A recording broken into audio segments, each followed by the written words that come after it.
आयानं नमलोवे सर्वसापुनं एषु पञ्चनमकारो सर्वपापप्रणाशनं मङ्गलानं च सर्वेषु परमं हवै मङ्गलम्। जय जगजीव जोनि वेयानो जगगुरु जगानन्दो जगनाहु जगवंदो जय जगप्रियामहोदय। जय सुयाणप तीर्थयराणं पश्चिमो जय जय गुरुलोगाणं जय महप्पा महावीर। वंदे महायशं महाभागं महावीरं महामुनि अमरनरनाय मह्यं चरमतित्रयरं निमस्सते सर्वारिष्टप्रणाशाय सर्वाभीष्टार्थदायिने सर्वलब्धिनिधानाय श्री गौतम स्वामिने नमः। श्री सुधर्मा स्वामिने नमः। अज्ञानतिमिरान्धानां ज्ञानाञ्जनशलाकया नेत्रमुन्मीलितं येन तस्मै श्रीगुरवे नमः।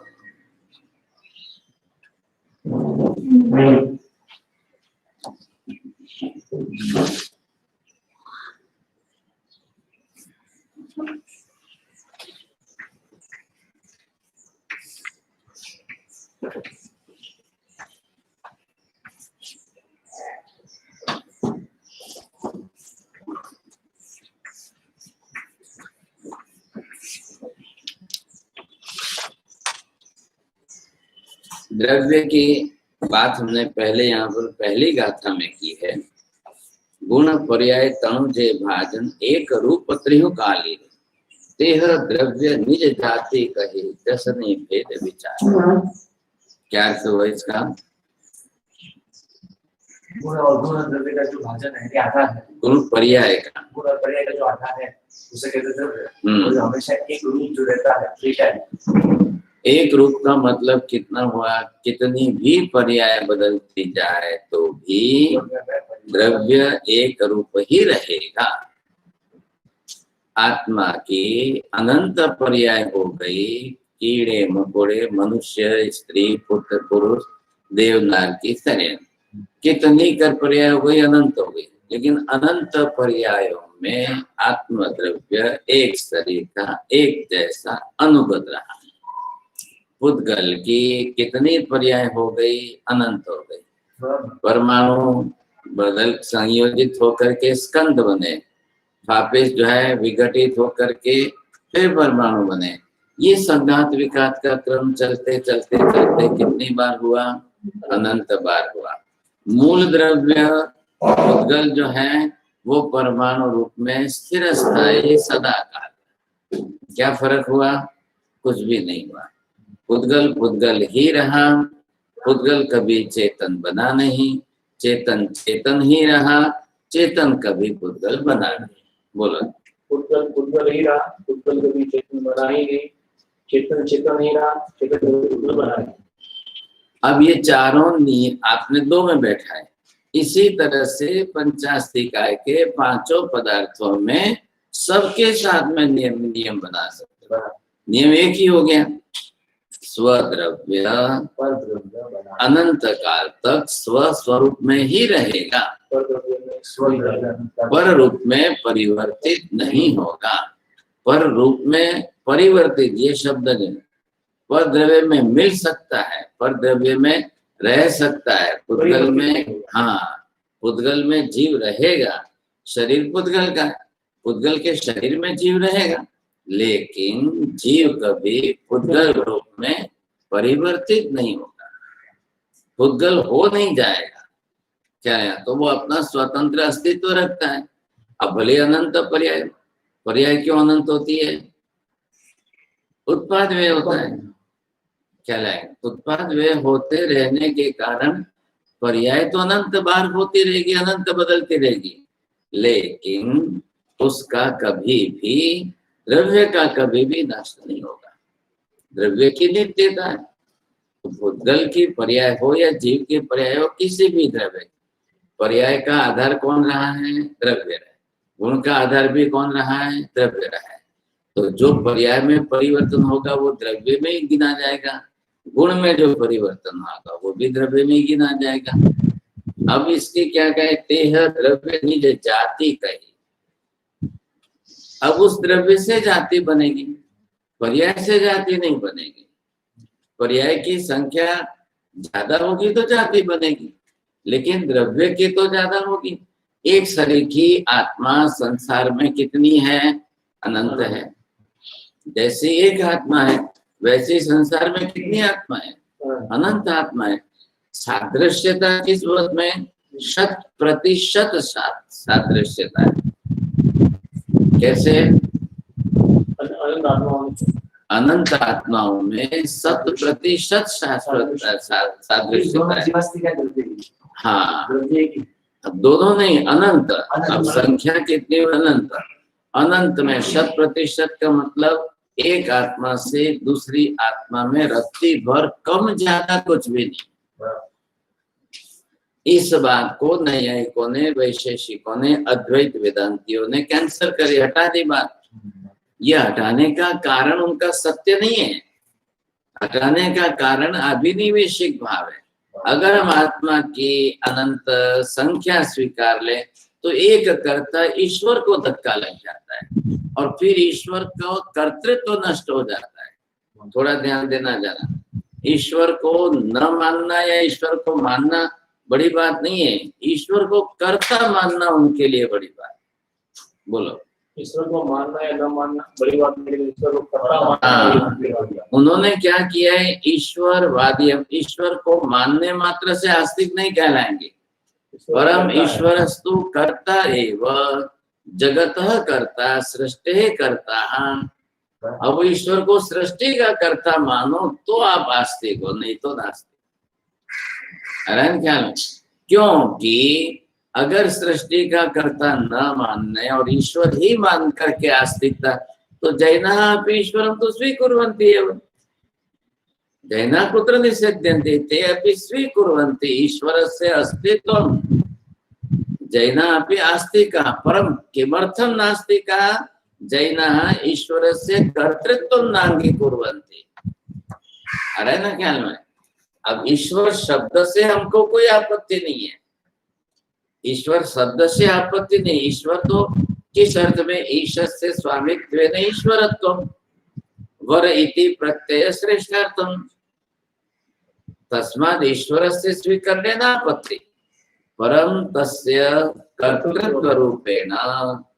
अब कर्ता रूप स्वीकार करके इस दो अक्षर को कर्ता शब्द ईश्वर के साथ जोड़ करके सैकड़ों आपत्तियां इन लोगों ने सिर पर ले ली। अनंत आत्माओं का अस्तित्व नकारना पड़ा, अनंत आत्माओं के अस्तित्व को नकारना पड़ा। तो वो अनंत आत्मा को क्या मानते हैं? नहीं मानते ना। एक एव आत्मा, एक एव ब्रह्म, सएव ईश्वरः तस्यैव प्रतिबिंबं संसारे सर्वजीवे। यथा शतसहस्रस्थालीषु सूर्यस्य एकस्यैव बिंबस्य प्रतिबिंब। सर्वत्र 1000 थाली रख दो, पानी डाल दो, उसमें एक ही सूर्य का 1000 थाली में कॉमन प्रतिबिंब हो गया कि नहीं? अब ये बात कितनी जल्दी किसी के दिमाग में बैठ जाती है, आप समझे कितनी जल्दी। दृष्टांत कैसा दिया है? अब चतुर है क्योंकि तर्कवादी न है थे, युक्तिवादी न है थे, तो ये जो है इतने चतुर है कि किसी को भी बुद्धि में चतुराई जल्दी उतार देते। क्या लगे? नैयायिक वैशेषिक जो है ये इनकी विशेषता है कि ये बौद्धिक चतुराई में ऐसे अच्छे लोगों को जो है उनके सकंजे में ले लेते हैं। लेकिन जैनों की भले तर्क और युक्ति की चतुराई न हो, तत्व की स्थापना इतनी सत्य है, तत्व इतना स्पष्ट सत्य है कि उनकी माया जाल में, तर्क और युक्ति की जाल में जैन कभी नहीं फंस सकता है। आया ख्याल में आपको? पहले ही आत्मनः अनंतत्वम संख्यासु स्वीक्रियते चेत। अनंतात्मा मानते नहीं। अरे भाई बात समझो ना पहले आप। प्रतिबिंब बढ़ता है तो फिर व्यक्ति बढ़ता कैसे? हाँ तो आप लगाओ, आप बुद्धि लगाओ। तर्कस्य उत्तरम तर्केण, तत्वस्य उत्तरम तत्वेन। आप तर्क का उत्तर दे रहे हो कि तत्व का उत्तर दे रहे हो? तो पहले उनके सामने तर्क प्रस्तुत करोगे तो आप जीत नहीं पाओगे। तो मन लग की लड़ाई। तर्को अप्रतिष्ठा श्रुतयो विभिन्ना नैको मुनिर्यस्य वचः प्रमाण। तर्क अप्रतिष्ठित है, तर्क के ऊपर तर्क, और जब तर्क का कुतर्क हो जाता है तो अच्छे अच्छे बुद्धिशाली को भी पता ही नहीं चलता है। आप ध्यान रखना, ज्यादातर लोग कुतर्कवादी होते हैं, सुतर्कवादी नहीं होते हैं। ये भेद लोगों को पता ही नहीं है, ये भेद समझने को तैयार नहीं। कुतर्क सुतर्क किसको कहते हैं और कहाँ हम सुतर्क का उपयोग करें, कहाँ हम कुतर्क का उपयोग करते हैं, ये उनकी बुद्धि में नहीं आता है। क्या लगेगा? वो तो ये की समझते हैं हम तर्क कर रहे हैं ना, तर्क कर रहे हैं ना, बस वो तर्क से ही बस सब बात को जो है बैठाना चाहते हैं। सामने वाला समझ सकता है, तत्ववेत्ता समझ सकता है, जो सही तत्व को समझ करके बात करता है वो उसके कुतर्क और सुतर्क का भेद कर सकता है। आप समझ गए? और जिस समय बुद्धि के ऊपर कसाय हावी हो जाएगा वो व्यक्ति केवल कुतर्क करेगा। आप समझ लो, मायावी व्यक्ति है, कसाय वृत्ति वाला जीव है, उसका साध्य अपना कसाय है, उसका साध्य तत्व नहीं है। तर्केण किम? तर्केण तत्वस्य सिद्धि क्रियते वा तत्वेन तर्केण स्वस्य कसाय समाधानम मान संतुष्टि कर्तव्या माया संतुष्टि कर्तव्या तदर्थम तर्को नहीं हो सकते। आप समझ रहे हैं कि नहीं? ये पहले हेतु समझा। अनुमान प्रमाण, परोक्ष प्रमाणे अनुमान, उपमान, शब्द, ये तो मुख्य है। तर्क तो आपने अलग से बैठा है। अनुमान को सिद्ध करना है तो क्या सिद्ध करना है? कार्य कारण भाव। क्या है? कारणात् तस्मात् कारणात् एतत् कार्यम, कार्यस्य निष्प्यर्थकम कारणम। अग्निः कारणार्थम धूम कारणम वा धूमार्थम अग्नि कारणम। धूमस्य कार्यत्वम अग्निः कारणत्वम।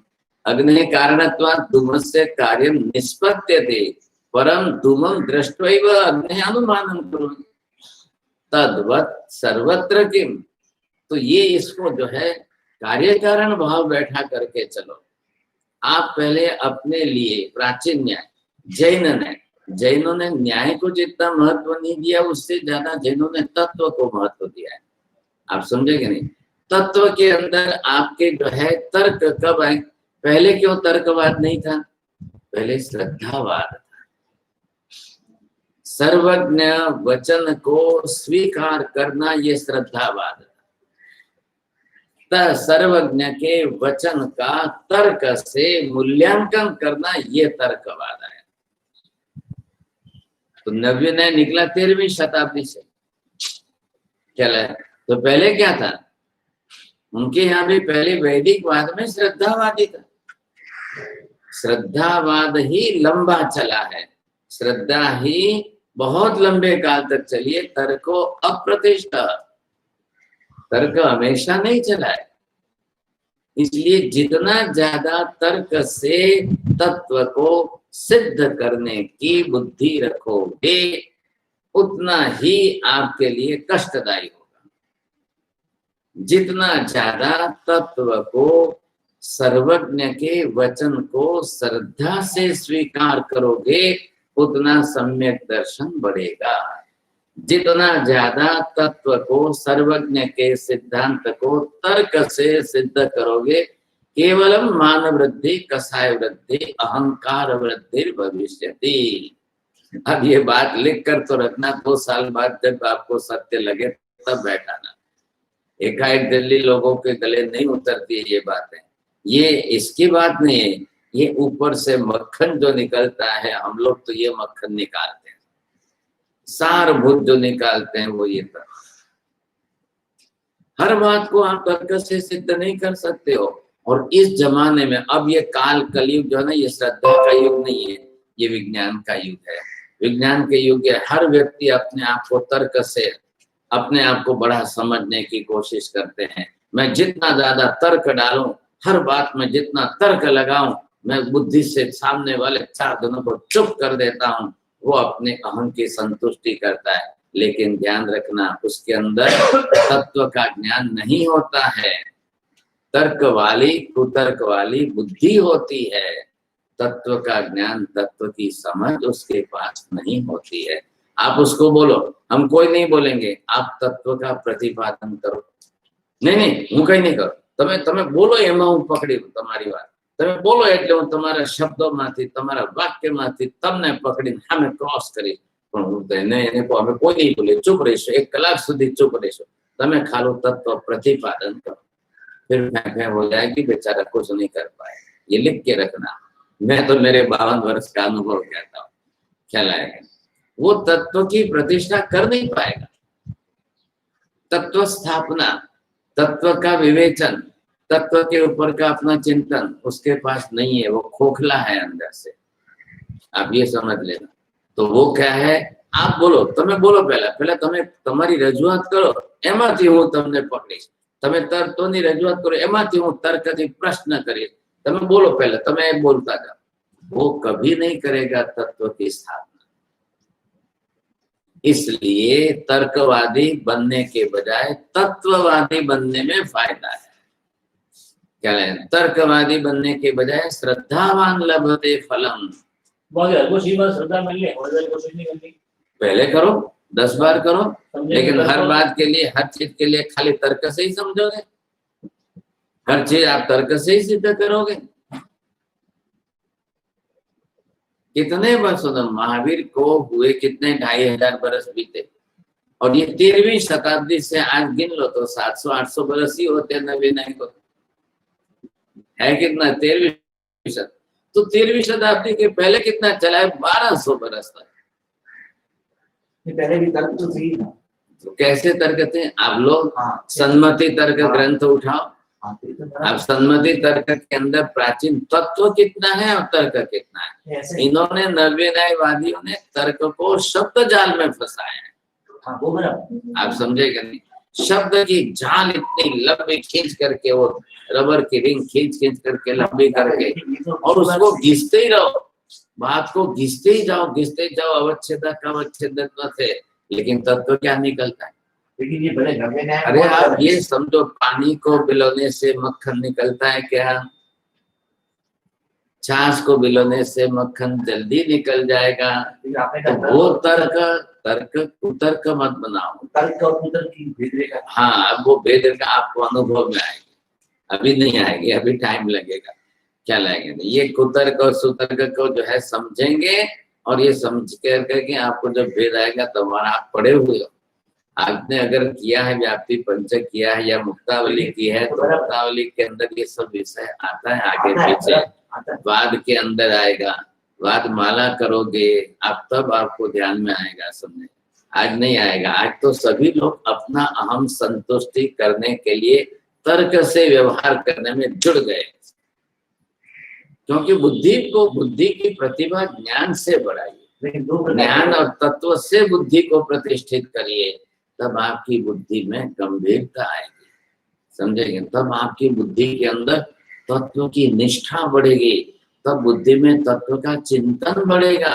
तर्कवादी चिंतन नहीं कर सकता है, तत्व की श्रद्धा वाला या श्रद्धा से तत्व को स्वीकारने वाला चिंतन मनन करेगा। आप समझिए, आपको तर्क से सम्यक दर्शन नहीं होता है, तत्व से सम्यक दर्शन होता है। क्या है? तत्व जो है वो गहन, और तत्व को सिद्ध करने के लिए तर्क है। किमर्थम तर्क से आवश्यकता किमर्थम? अभी आपने क्या कहा? आपको पदार्थ तत्व का विश्लेषण करके स्वीकारना है, समझना है। नहीं समझना ऐसा ना थोड़ी है। जिज्ञासा एक अलग प्रकार है, शंका एक अलग प्रकार है। जिज्ञासा आवश्यक है, तत्व का विश्लेषण करो, तत्व को खोलते जाओ, आपको स्पष्टीकरण मिलता जाएगा। बुद्धि की संतुष्टि करनी है, अहम की संतुष्टि नहीं करनी है। ख्याल है कि नहीं? अहंकार की कसायों की संतुष्टि नहीं करनी है, बुद्धि की ज्ञान की संतुष्टि करनी है। तो तत्व की निष्ठा बढ़ानी है, तत्व को श्रद्धा के साथ जोड़ो, खाली तत्व को तर्क के साथ मत जोड़ो, नहीं तो आपका सम्यक दर्शन 2 मिनट में चला जाएगा। आपसे बलवान तर्क वाला मिल गया तो ये तो बुद्धि का खेल है, बुद्धि की लड़ाई है। ख्याल है क्या? आपसे बलवान तर्क वाला मिल गया तो आपको सत्य को उल्टा करके ऐसा असत्य दिमाग में बैठा देगा कि आपके दिमाग में से बातें निकल जाएगी। मलाड में या किधर एक बम्बई में एक भाई साहब, जिसने 25 वर्ष तक 64 प्रहरी पौषध के साथ अट्ठाई की। सुनिए बात को, 25 वर्ष तक 64 प्रहरी पौषध के साथ अट्ठाई करने वाला जब पुणे में वहां पर हुए एक भगवान के वहां गया तो 2-4 जने मित्र मिले और उन लोगों ने उसको आवकार दिया, आओ आओ आओ आओ, पधारो पधारो। फिर उसको बुलाया, फिर ऐसा समझाया। अब वो बेचारा जो था वो इतने तर्कवादी नहीं था, तो श्रद्धा वाला था। तो वो तो 25 वर्ष तक जो है 64 प्रहरी पौषध के साथ अट्ठाई करता रहा। उसने सामने 4 लोगों ने उसको 25 मिनट के अंदर पूरी बुद्धि को निचो करके खत्म कर दी और ऐसा दिमाग में उसको भरा दिया, ऐसा दिमाग के अंदर फैस कर दिया, समझे कि नहीं? अब समस्या बड़ी भारी हो गई, समझाए। और समस्या इतनी बड़ी भारी हो गई कि वो जो है बोला ना नारायण, अब ऐसी स्थिति के अंदर जो है सब कुछ छोड़ दिया उसने, सब कुछ छोड़ दिया। अब वहीं किया, वहां करके घर आया। अब दूसरे पर्यूषण के अंदर पत्नी को कह दिया नहीं गए आज संवत्सरीय रातना 12 वागे મને બટાકાનું શાક બનાવીને આપ મારે ખાવું છે। मैं पूरा पर्यूषण कुछ नहीं किया, कुछ भी नहीं, बस छोड़ दे, भूल जा, सब कुछ नहीं है। अब पत्नी उसके सामने तर्क से जीतेगी। अब वो वहां से तर्क सीख कर आया और फिर जो है हर बात में घर के अंदर तर्क तर्क तर्क करते करते कोई पर्यूषण नहीं, कुछ नहीं। रात को 12 बजे में संवत्सरी को 8 बटाका की सब्जी बनावे छे कि नहीं बनाती। अब बनाएगी पत्नी। अब वो बेचारी समझ गई क्या दिमाग खराब हो गया है, क्या हो गया इनका। પછી बेचारी स्त्री है, महिला है, कोई कई करावी दीधुं ने, कोई कई करी नाख्યું हशे ने, कोई करावी दीधुं ने।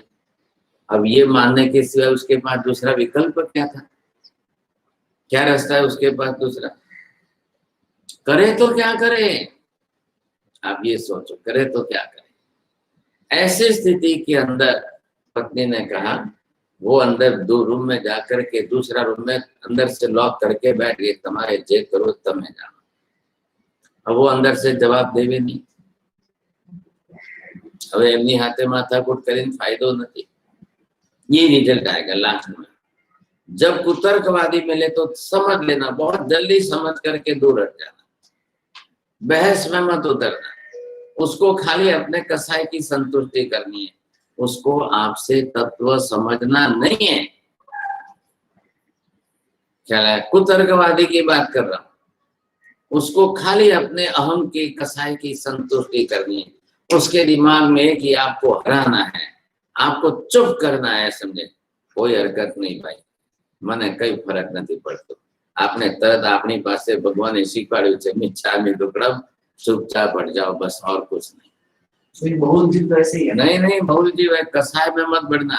उसका कुछ नहीं बिगड़ेगा, आप कसाय में कर्म मान लो, उसको तो कोई चिंता नहीं, उसको परिणति नहीं है, उसका जीवन कसाय से चल रहा है। वो अपने कसायों की संतुष्टि के लिए जी रहा है। हर बात में हार जीत के सिवाय उसके पास कुछ भी नहीं है। और जैसे दूसरे को चुप किया और खुद अपनी जीत मान के अहंकार में उछलेगा। अब वो बेचारा कितने अभिनिवेशिक भाव वाला है, अनंत अनुबंधी की कसाय पर आप पढ़ो तो सही, उत्तरायण में पढ़ो, लेस्या अध्ययन पढ़ लो। अब उसकी परिणति जो है, जिस कसाय की लेस्या बनी हुई है, एक एक रत्ती भर वो अपने कसाय से नीचे नहीं उतरेगा। आप क्या सोचते हो, अनंतानुबंधी में से अप्रत्याखीने में आने में भव भव लग जाते हैं, जन्म जन्म बीत जाते हैं। ये कोई एक मिनट का खेल है क्या? क्यों लिखता है, इतने बरस क्यों लगते हैं? आप 1000 बार प्रयत्न करके देखो, कितने पर्यूषण बीत जाएंगे, उसके मुंह से मीठा में दुकड़म नहीं निकलेगा।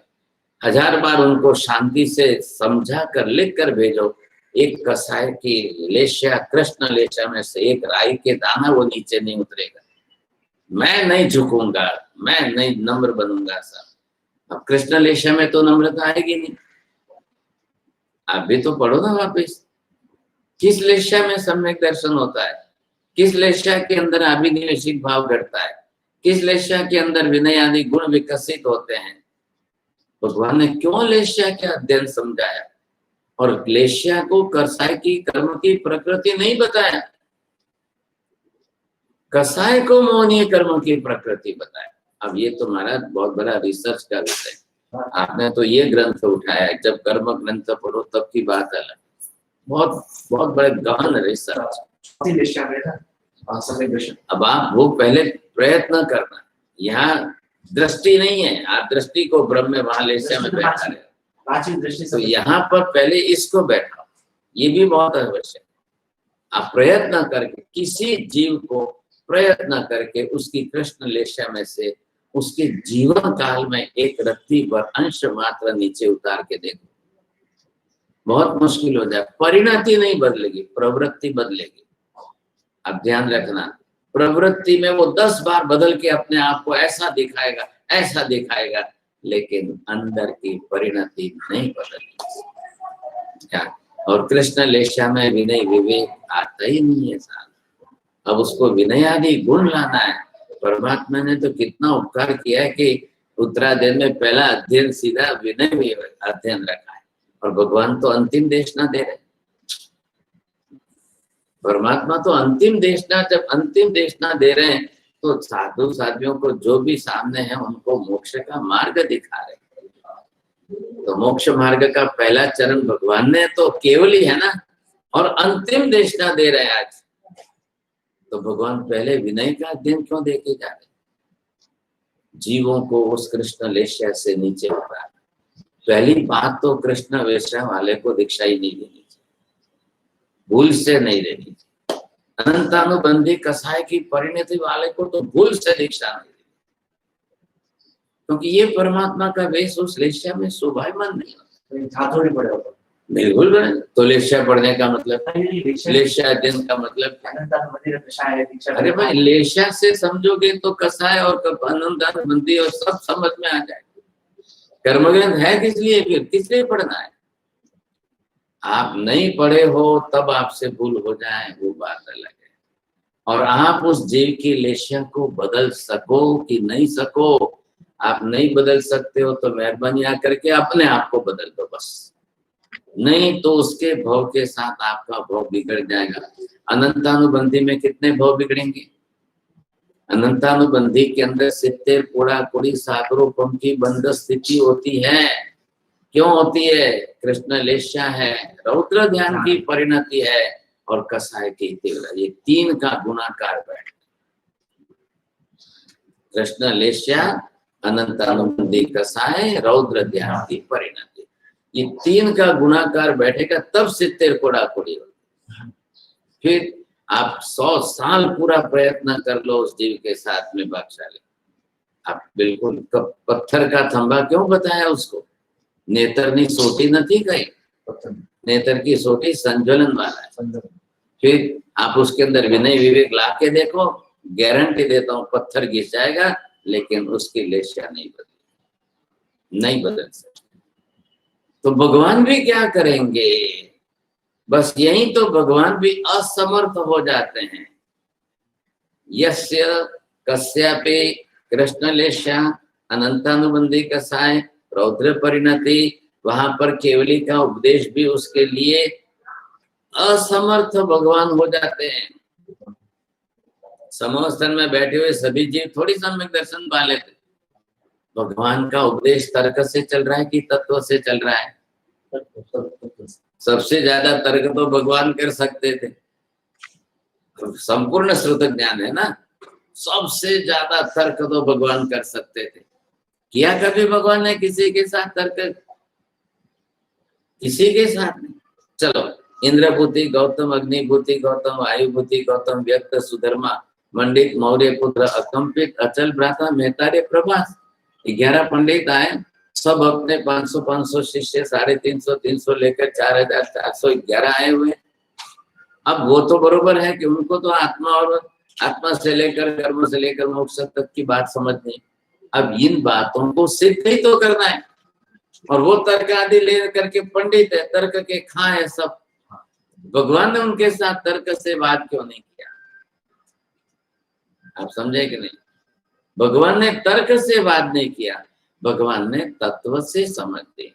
और सबसे बड़ा उपकार तो भगवान तो केवल है, तो उसकी मूल गहराई में जा करके इंद्रभूति, आपको ये शंका कब हुई, कहाँ हुई, कैसे हुई? वेदे किम लिखितम वर्तते विज्ञान घन एव एतेभ्यो भूतेभ्यो समुत्थाय तान्येव विनश्यति न प्रत्यय संन्यास्ति वेदस्य अध्ययन करणात् काले भवद्भिः न अक्षरस्य चतुर्थ चरणे अर्थं कृतं तृतीय चरणे तस्य नियोजनं न कृतम्। अन्वय करणार्थम यदि अन्वयार्थेन यदि वाक्यस्य अर्थं क्रियते चेत् पुनः कर्तव्यं, पुनः विचार्य, पुनः विचारणीयं। न प्रत्यय संज्ञा अस्ति इति तो न अक्षरस्य अर्थ करणे अन्वयार्थम तृतीय चरणे तस्य प्रयोग कर्तव्य। आ रहा है ख्याल में? आपको समझने की कोशिश करो। तृतीयम चरणम किम? तान्येव विनश्यति। अधुना चतुर्थ चरणे यत् प्रथमं न अक्षरम तस्य उपयोगः अन्वयार्थे अर्थ करणार्थम तान्येव न विनश्यति प्रत्यय संज्ञा तो अस्ति एव। भाई एक बात समझो, महावीर समझ रहे हैं कि ये 50 बरस की उम्र का अखिल भारतीय प्रसिद्ध विद्वान है। मैं इसको प्राइमरी लेवल का समझू क्या? मैं इसको अज्ञानी मूर्ख समझू क्या? नहीं। अब इतने प्रसिद्ध विद्वान को तो एक कहावत है कि ये समझदार को इशारा ही काफी। लंबी चर्चा तर्क से थोड़ी करनी है उसको, बहसबाजी करके तर्क की। ये शारीरिक लड़ाई जो है हाथ और पैरों से होती है, और बौद्धिक लड़ाई तो तर्क से होती है। नहीं, ये भूला कहाँ है, उसकी गहराई में जाओ। महावीर ने 1 मिनट के अंदर इंद्रभूति, आप जरा ये न अक्षर इधर के बजाय इधर लगा के देखो तो। आप देखो, पहले भाषा देखो। आपने वेद पढ़ा है, बरोबर, वेद में ये श्लोक आया, बरोबर, वेद क्या, इस श्लोक का अर्थ करने से आपकी शंका हुई। क्यों हुई? इतने बड़े विद्वानों ऐसा नहीं बोला महावीर। न लिखा गया है चतुर्थ चरणे, अर्थ करण समय अन्वय कर्तव्य, कर्ता क्रिया कर्म इत्यनुसारेण अन्वय क्रियते चेत अर्थ व्यवस्थित भवति। अधुना चतुर्थ चरणे यल्लिखितं न तस्य तृतीय चरणे निवेश कर्तव्य तान्येव न विनश्यति प्रत्यय संज्ञा अस्ति एव। अब समझदार है कि नहीं है? अब उसको आईना दिखा दिया, कान पकड़ लिया, बस एक ही विशेषता थी उसकी।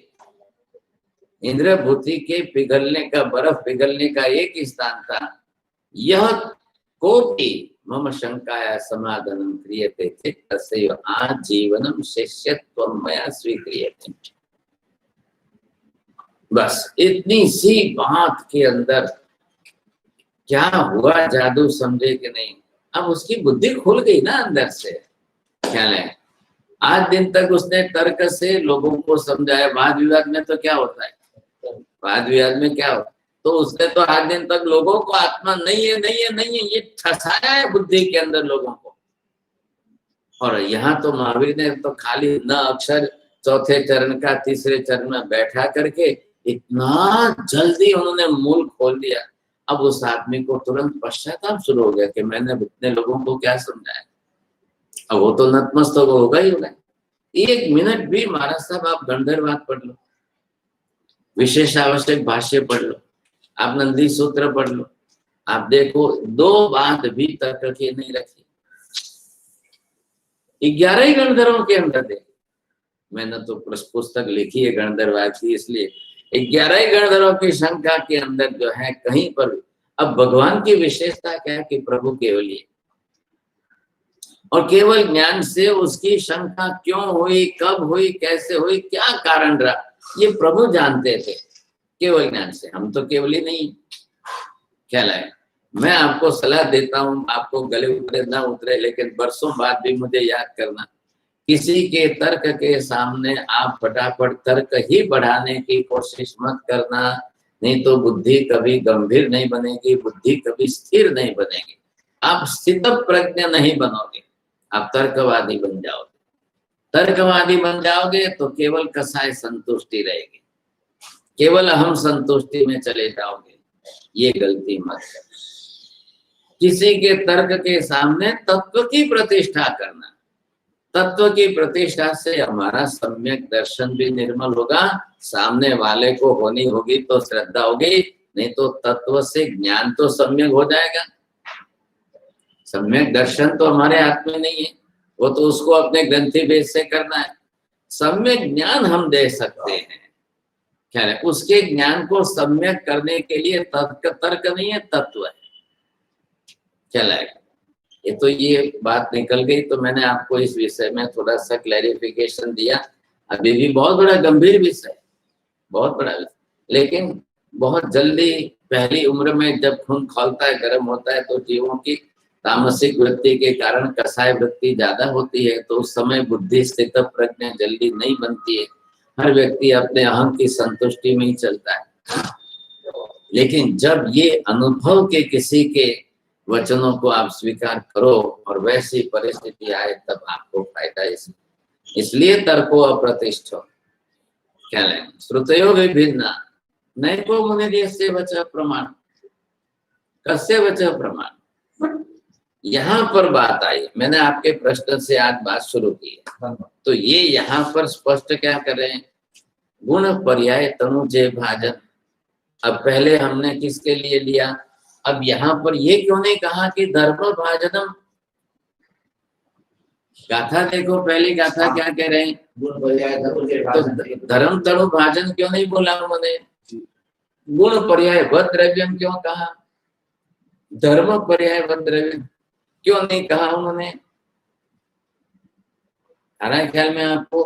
अब यहाँ पर हमने जिस समय गुण को देखा, ये भी धर्म है तो इसकी भी पर्याय बनेगी, तो ये गुण है इसकी भी पर्याय बनेगी। पर्याय से संबंध नहीं है, पर्याय तो क्या है, क्रमभावी, क्योंकि द्रव्य अनुगत रूप से त्रिकाल नित्य शाश्वत रहता ही रहता है, तो पर्याय तो बनती रहेगी। सवाल किस बात का है, द्रव्य का। अब आप जो भी हो, हमने ये द्रव्य लिया यहाँ पर, ये आत्मा द्रव्य है। अभी आत्मा को द्रव्य से समझने, सिद्ध करने आदि की बात हम दूर रख रहे हैं, ख्याल है। अभी हमको आत्मा की पहचान जो करनी है वो गुण से, ये बात अलग पड़ी।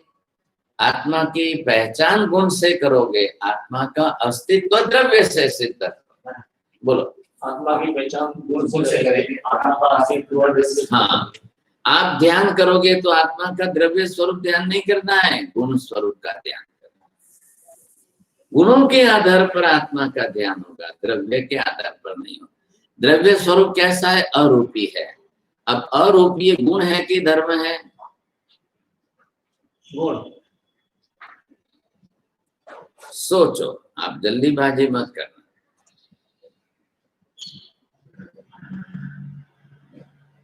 आत्मा अरूपी है, आत्मा अगुरु लघु है, अवर्णी है, अगंधी है, अरसी है, अस्पर्शी है, आत्मा नित्य है। अब ये नित्य क्या है? आत्मा का गुण है कि धर्म है? ये धर्म है। अब हम यहाँ पर जब आत्मा के गुणों की बात करते हैं तो गुण तो हमने जो है ये यहाँ पर स्पष्ट कर दिए। नानम च दंसनम चैव शरीरं च तबोतः वीर्यम् उपभोगोय एवं जीवस्य लक्षणम्। अब ये आपने क्या दिया है? ये आपने आत्मा के जो भी है। अब यहाँ तक यहाँ की बात आ गई, ये चार। अब इधर की ये बात है, इसको आप देखिए। अब इन चार में और इन चार में क्या फर्क है? क्या बोलो। अरूपी, हाँ, अरूपी, अवर्णी, अगंधी, अस्पर्शी। अरूपी, अवर्णी, अगंधी, अरसी, अस्पर्शी, ये एक में। अगुरु लघु, अव्याबाध, अक्षय। अब ये गुण किम, गुण कैसे होते हैं? ये चार गुण है आत्मा के और ये चार धर्म है। कारण के धर्मासी का भी ये हो सकते हैं। हो सकते हैं कि होते हैं। द्रव्यानुयोग में सकते वक्ते नहीं चलता है, यहाँ पर निश्चय है। यहाँ पर आपको ये सोचना है। अब नित्य, नित्य तो क्या है? गुण क्या है? तो गुण जो है वो अपने स्वद्रव्य को छोड़कर पर में नहीं जाए। ये नियम पहले भी आ गया, पहले लिखा हुआ है आपने। गुण जिस द्रव्य का है उसी में रहेगा। स्वद्रव्य विहाय गुणः अन्यस्मिन् द्रव्ये नैव लक्षन्ते। अब ये शाश्वत नियम है, उसको मत भूलिए आप। लेकिन ये जो है इधर के, ये दूसरे में अगुरु लघु आकाश है कि नहीं? अगुरु लघु धर्मास्तिका है कि नहीं? धर्मास्तिका है, धर्मास्तिका है नित्य है कि नहीं? धर्मास्तिका है, आकाश भी नित्य है कि नहीं? परमाणु भी नित्य है कि नहीं? जो भी नित्य है वही तो अस्तिका है। यद् यद् नित्यम तदेव अस्तिकाय आत्मकम्, यद् यद् अस्तिकाय आत्मकम् तदेव नित्यम। अस्ति इति अस्तातु कालवाची शब्द प्रयोग। नित्य इति कालवाची, कालिक दृष्टि से नित्य है, काल में नित्य है। तो अब कालिक नित्यता आने से उसको आप क्या समझेंगे? अस्तित्व है तो नित्य है, नित्य है तो अस्तित्व है। अस्तित्व भावे नित्यत्व भाव, नित्यत्व भावे अस्तित्व भाव, अस्तित्व सद्भावे नित्यत्व, नित्यत्व से भावे नित्यत्व भाव। तो अस्तित्व का अभाव, नित्यत्व भावे अस्तित्व भाव। बोलो ना। नित्य का अभाव और अनित्य तो उससे अस्तित्व तो होता है। किसका? कोई भी पदार्थ, समझिए पुस्तक है, इसका नित्यत्व का अभाव, हाँ, इसका अस्तित्व तो हो सकता है। अस्तित्व कैसे, किसको माना? अस्तित्वं तो त्रिकालवाची, त्रैकालिकम तस्यैव अस्तित्वम। आपने पुस्तक का उदाहरण दिया, आपने बरोबर बुद्धि नहीं चलाई। पुस्तकम इति द्रव्यम वा पर्याय रूपम। किम द्रव्यम किम तस्य, मूल द्रव्यम किम, उद्गल द्रव्य, उद्गल द्रव्य से परमाणु, परमाणु नाम तो नित्यत्वमेव। अस्तित्व शब्द विद्यमानता, एतादृशी विद्यमानता या श्रेणी कालेषु संभवति। तीन काल में जो लोग उसे अस्तित्व कहते हैं। हाँ, नित्यत्व अस्तित्व में फर्क है। पर्यायस्य त्रैकालिकी स्थिति नैव संभवति, मूल द्रव्यस्यैव त्रिकाल अस्तित्वम्। अब ये पहले ग्रहित करो। यहाँ इतनी बार हमने पहले शुरुआत में ये चर्चा की। अस्तित्व मतलब जो त्रिकाल सिद्ध है। तो फिर अस्तित्व त्रिकाल जो है उसे अस्तित्व कहते हैं। हाँ, तो अस्तित्व और नित्यत्व में फर्क क्या है? हाँ, अस्तित्व कार्य कारण भाव। कार्य कारण भाव क्यों बैठाया, कैसे बैठाओगे आप? अस्तित्व पदार्थ का है, नित्यत्व कालिक है। हाँ, बराबर। अस्तित्व कारणात् नित्यत्वम्।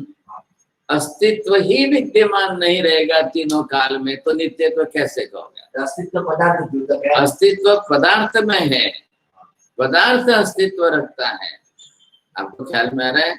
पदार्थ का अस्तित्व होने के कारण वह पदार्थ तीनों काल में नित्य है, इसलिए तीनों काल में उसका अस्तित्व बना रहता है। तो त्रैकालिक नित्य तो उसका सिद्ध हुआ। आत्मा, आत्मा का अस्तित्व होने से विद्यमानता सिद्ध हो गई। अस्तित्व होने से विद्यमानता सिद्ध हुई, इसलिए वो कालिक नित्यत्व है। अब तीनों काल में एक शरीक है, तो आत्मा द्रव्य को काल कुछ असर नहीं करता है, काल पर्याय को असर करता है। काल कहाँ शुरू होता है? यत्र उत्पाद व्ययत्वेन पर्याय परिवर्तनम तत्रैव कालस्य नियोजनम। द्रव्यस्य त्रिषु कालेषु एक सादृश्यता वर्तते। अब आत्मा के द्रव्य स्वरूप में तीनों काल में क्या फर्क पड़ेगा? कुछ भी नहीं पड़ेगा। आकाश के स्वरूप में तीनों काल के अंदर द्रव्य स्वरूप में क्या फर्क पड़ेगा? आप इधर उधर मत जाना, अभी गुण में पर्याय में उधर उधर मत जाना, द्रव्य की बात चल। हमने कल बात की थी द्रव्य की। अब ये मैंने क्या बताया? आत्मा के गुणों का स्वरूप बताया। अब मैं ये बता रहा हूँ आत्मा के द्रव्य का स्वरूप बता रहा हूँ। तो ये द्रव्य स्वरूप आत्मा का कैसा है? हाँ, ये ख्याल आया आपको। अब ये आत्मा का द्रव्य स्वरूप जो है, ये उसका प्रदेश समूहात्मक पिंड रूप है। तो ये जो है, ये प्रदेश समूहात्मक पिंड रूप जो ये द्रव्य हुआ, अब इसमें तीनों काल में, अनंत काल में एक प्रदेश में भी क्या फर्क पड़ने वाला है? क्यों नहीं पड़ेगा? क्योंकि इसका अस्तित्व तरीका नहीं, अभी क्यों नहीं पड़ेगा? द्रव्य में कारण बोलना है। पिंडी भाग, प्रदेश समूहात्मक का पिंडी भाग है, इसलिए सब पिंडी भाग है ना, तो उसमें फर्क थोड़ा पड़ेगा। पिंडी भाग होने से फायदा क्या है उसका? हाँ, वो अलग नहीं हो सकता ना, एक भी प्रदेश बिखर नहीं सकता। हाँ, अभी आ रही बात यहाँ पर पहुंची। एक प्रदेश भी बिखर नहीं सकता, खंडित होकर अलग नहीं हो सकता है। तो एक एक बिखरेगा कब? आत्मा का एक एक प्रदेश नष्ट होते होते होते होते असंख्य ही तो प्रदेश है, और काल तो अनंत है। तो अनंत काल के अंदर असंख्य प्रदेशों को बिखरने में कितनी देर लगेगी? अगर मूल स्वभाव भी यथा परमा पुद्गल द्रव्य, तो अनंत काल की भी जरूरत नहीं, एक दिन में हो सकता है प्रदेशों को बिखरने से। तो हमारा शरीर है, हम 1-2 घंटे में जल करके राख बनता है। क्या हुआ? परमाणुओं का विघटन हो गया। अब आपका 100 किलो का शरीर है तो 100 ग्राम राख बनेगी। तो कहाँ गया 100 किलो? जब 100 किलो शरीर है तो परमाणु कितने हैं? अनंत है। तो 100 ग्राम हुई तो परमाणु अनंत कहाँ गए? 100 ग्राम ही क्यों राख बनेगी? इतना ही था क्या शरीर आपका? तो कितने धुएं में उड़ गए, कितने निकल गए, कितने बिखर गए। अब जो बचे हैं वो राख आपकी 100 ग्राम है। ये है विघटन। तो ये किसमें हुआ? तो ये विघटन आत्मा में क्यों नहीं हुआ? उड़ गए धुआं में कहाँ जा रहे हैं? धुआं क्यों ऊपर उठता है? आप अगरबत्ती ली और राख जितनी नीचे गिरी और उतने ही परमाणु का वजन करो और अगरबत्ती का वजन करो, 2 का सरीका होगा क्या कभी? तो धुआं अगरबत्ती से निकल रहा है कि नहीं? शरीर को जलाते हैं तब क्या होगा? 100 किलो का शरीर है, अब जला कर देखो। तो ये प्रक्रिया जो पुद्गल में हो रही है वो इसमें क्यों नहीं हो रही है? आत्मा में, आकाश में, धर्मास्तिकाय में, अधर्मास्तिकाय में। हाँ, पिंड स्वरूपता यहाँ इसमें आई। ये जो पिंड स्वरूपता आई, अब इसके अंदर एक भी परमाणु यहाँ का ये विघटित होकर अलग नहीं हुआ। ये उसका कॉन्स्टिट्यूशन हो गया। कॉन्स्टिट्यूशन मतलब बंधारण। हाँ, गुजराती भाषा का शब्द है बंधारण। हिंदी में क्या? संविधान। वहाँ का कॉन्स्टिट्यूशन मतलब पत्र व्यवस्था,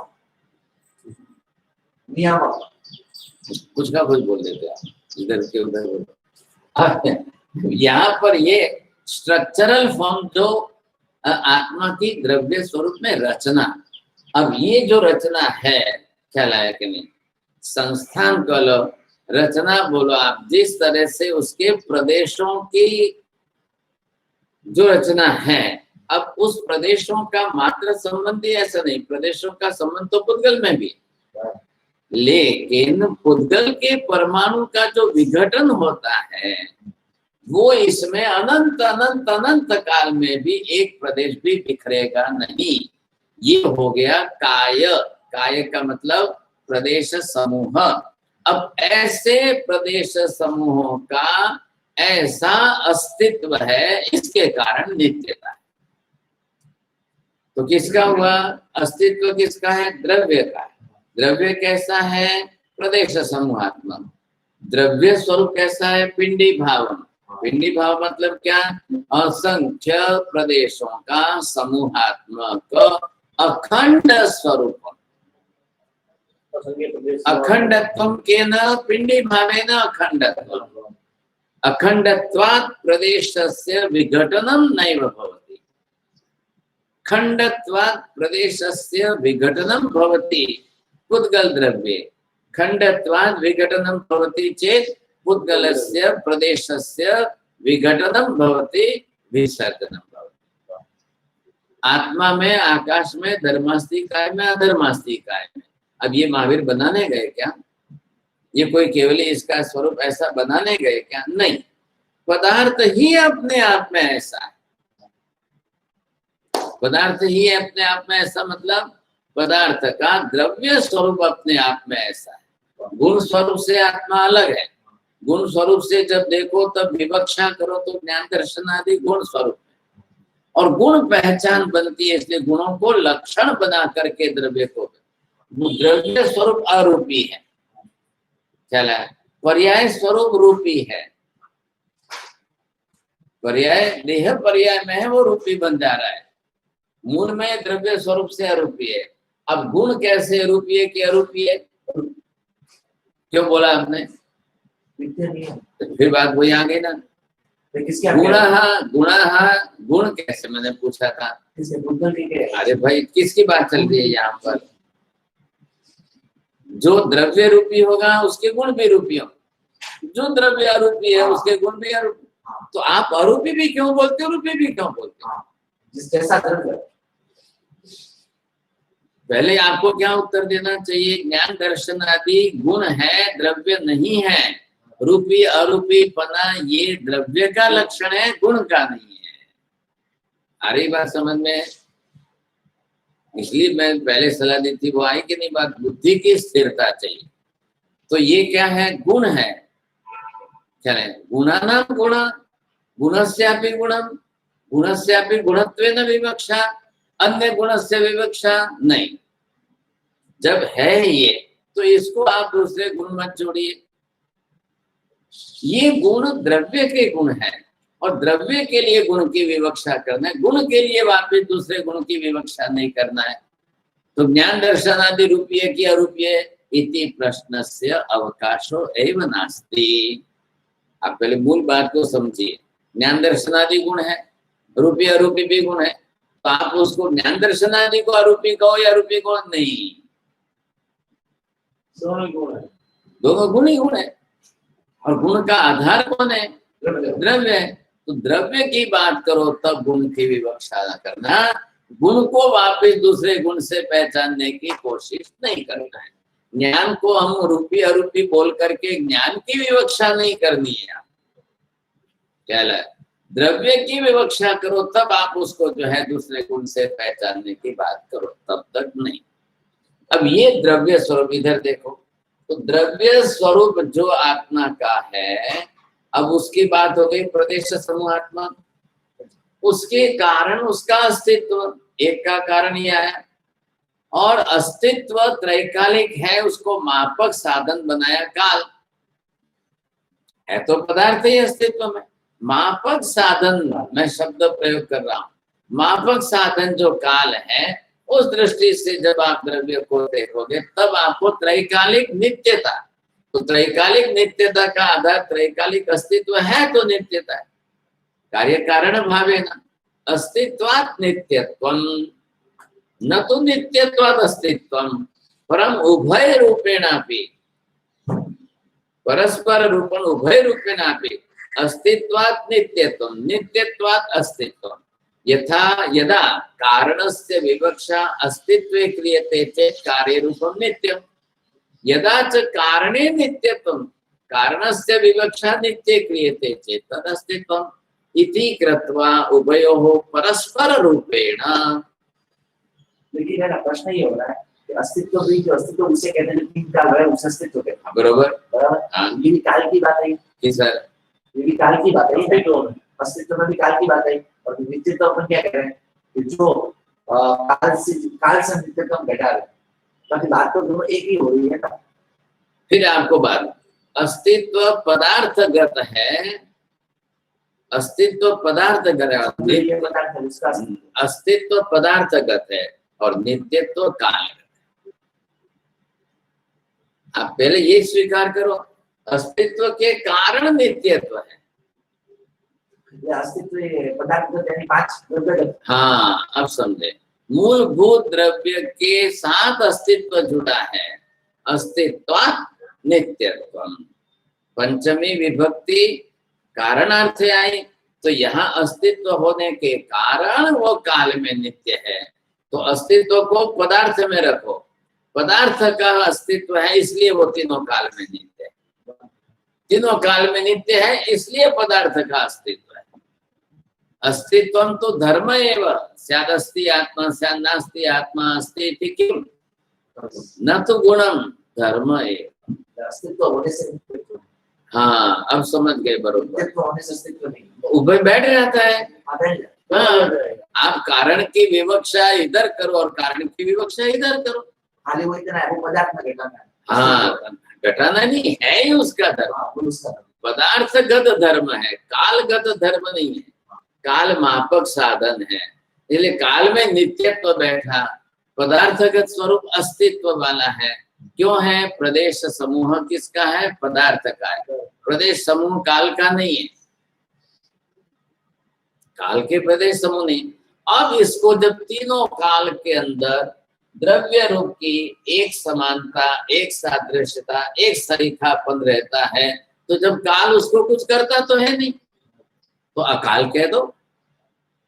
अकाल का मतलब क्या है? अब वहां पर काल बैठता ही नहीं है, काल की विवक्षा ही नहीं करना है। जो त्रैकालिक अस्तित्व रखता है, एक सरीखापन, ये एक सरीखापन रहेगा, तो इसमें कोई फर्क पड़ने वाला है। काल जब उसमें कुछ भी निमित्त नहीं बन रहा है तो काल की विवक्षा निरर्थक होती है। बस बात इतनी सी है। तो आप काल की विवक्षा मत लाओ। अब काल की विवक्षा कहाँ करोगे? गुण पर्याय में करोगे। क्यों गुण पर्याय में करोगे? उत्पाद व्यय होता है, उत्पाद व्यय होता है तो उसकी प्रक्रिया बदलती है, पर्याय बदलती है। गुण की भी पर्याय बदलेगी, पर्याय की भी पर्याय बदलेगी। काल की विवक्षा करने तो चलेगा ना? नहीं करना है आपको, क्योंकि वहां त्रैकालिक नित्य कह दिया, तो कालस्य बंधनम नित्य द्रव्य नास्ति। काल उसमें कोई कारणीभूत, काल उसमें कोई निमित्तीभूत, काल किसी रूप में उसमें कुछ भी नहीं बन रहा है। पदार्थ का, द्रव्य का अपने स्वरूप के अस्तित्व से नित्यत्व है, काल के द्वारा बनाया हुआ नित्यत्व नहीं है। काल व्यवहार से पदार्थ का अस्तित्व निश्चय है। हाँ, पदार्थ का अस्तित्व, पदार्थ का अस्तित्व क्या बोला? काल पदार्थ का अस्तित्व बराबर निश्चय, काल का क्या निश्चय? क्या निश्चय नहीं? हाँ, वो बात बदलो मत अभी। बातें कर रहे बोल बस नहीं, वो निश्चय नहीं की बात पदार्थ अस्तित्व बराबर निश्चय एकदम ने कालो नित्यत्व बराबर व्यवहार नहीं। वो अभी इधर पहले आप पदार्थगत धर्म और गुण की बात चल रही है, इसलिए हम यहाँ पर इस विवक्षा को कर रहे थे। अब आप यहाँ पर सीधे ये ख्याल आ गया। आपने गुण जो कहा, गुण रूपी भी जरूरी है। हाँ, बरोबर है। तो गुण रूपी जरूरी तो गुण ही रूपी पता ही गुण है। आप उसको ज्ञान दर्शन आदि गुण हुए कि नहीं? तो ज्ञान दर्शन जो आत्मा गुण है, रूपी क्या रूप? वापिस बात लाकर वहां बैठाते हो। गुण में गुण मत बैठाओ, गुण को गुण नहीं लगता है, द्रव्य का गुण होता है। ज्ञान दर्शन आदि गुण नहीं है ना, इतनी चर्चा की वापिस उधर ही आ गए। क्यों? पहली बात, किसके गुण किसके होते हैं? अभी आपने क्या सीखा? गुण पर्याय तनुजे भाजन। गुण का आधार कौन है? हाँ, नया गुण नहीं डालना है, गुण है किसके? द्रव्य। बस पहला नियम हो गया। गुण पर्याय व द्रव्यम, गुण पर्याय तनु भाजन। आधार के बिना आधे किसको रहेगा? तो पहले द्रव्य के गुण, गुण के गुण नहीं होते। तो गुण को कल आप दूसरे गुणों से सिद्ध करोगे। गुण का आधार कौन है? गुण का आधार गुण नहीं है, गुण का आधार द्रव्य है। अब बात यहाँ दूसरी का था। खोलो, अभी खोलो, पहले बुक खोलो। चलो आगे पाठ तो होना चाहिए ना, इतने दिन बीत रहे। दूसरी गाथा क्या कह रही है? पढ़ो।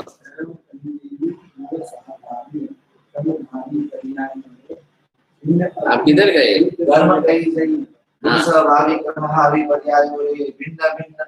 लक्षण एक पदार्थ पाए हो।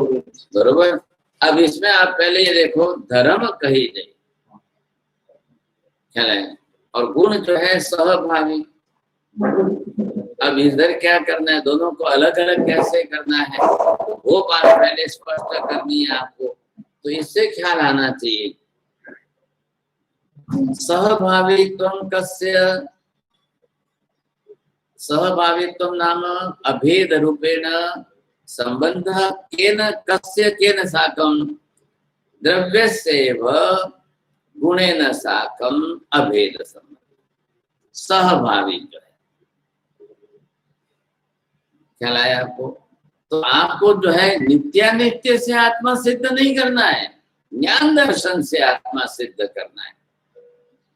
नित्यादि तो आकाश में भी, धर्मास्तिकाय में, अधर्मास्तिकाय में, सब में है। ज्ञान दूसरे में है क्या? दर्शन दूसरे में है क्या? नहीं, ज्ञान दर्शन दूसरे में नहीं है। ये आपको पहले स्पष्ट करना है। तो ज्ञान दर्शन का आधार कौन है? ज्ञान दर्शन का अपने आधारभूत द्रव्य के साथ सहभावित्व है कि क्रमबद्ध? अभेद रूपम है कि भेद रूपम है कि भेदाभेद रूप है? अभेद संबंध जब आया तो ज्ञान का किसके साथ होगा? महावीर ने गौतम को भी ज्ञान गुण से आत्मा को सिद्ध करके बताया। ख्याल है क्या? घट इति तो पदार्थ से निष्पत्ति, मृत्तिका द्रव्ये जल संचयन कृत्वा तस्य प्रवाही रूपेण कर्तव्यं चाक चीवरणे आकारः प्रदीयते एतादृश घटस्य निर्मितिर्भवति। मिट्टी में पानी घोल करके चाक चीवर पर घुमा करके आकार देने से घड़ा बन गया। अब घड़ा बना कि घड़ा का ज्ञान भी बना? हाँ, घड़ा बना तो घड़े का ज्ञान बना। कार्य कारण भाव किसका है? घट ज्ञानस्य कारणम घट पदार्थ। घड़ा पदार्थ है, जब पहले पदार्थ बना अब उसका ज्ञान हुआ। महावीर स्वामी को केवल ज्ञान। महावीर स्वामी को केवल ज्ञान क्यों हुआ? वो उनकी कर्मक्षय की प्रक्रिया है।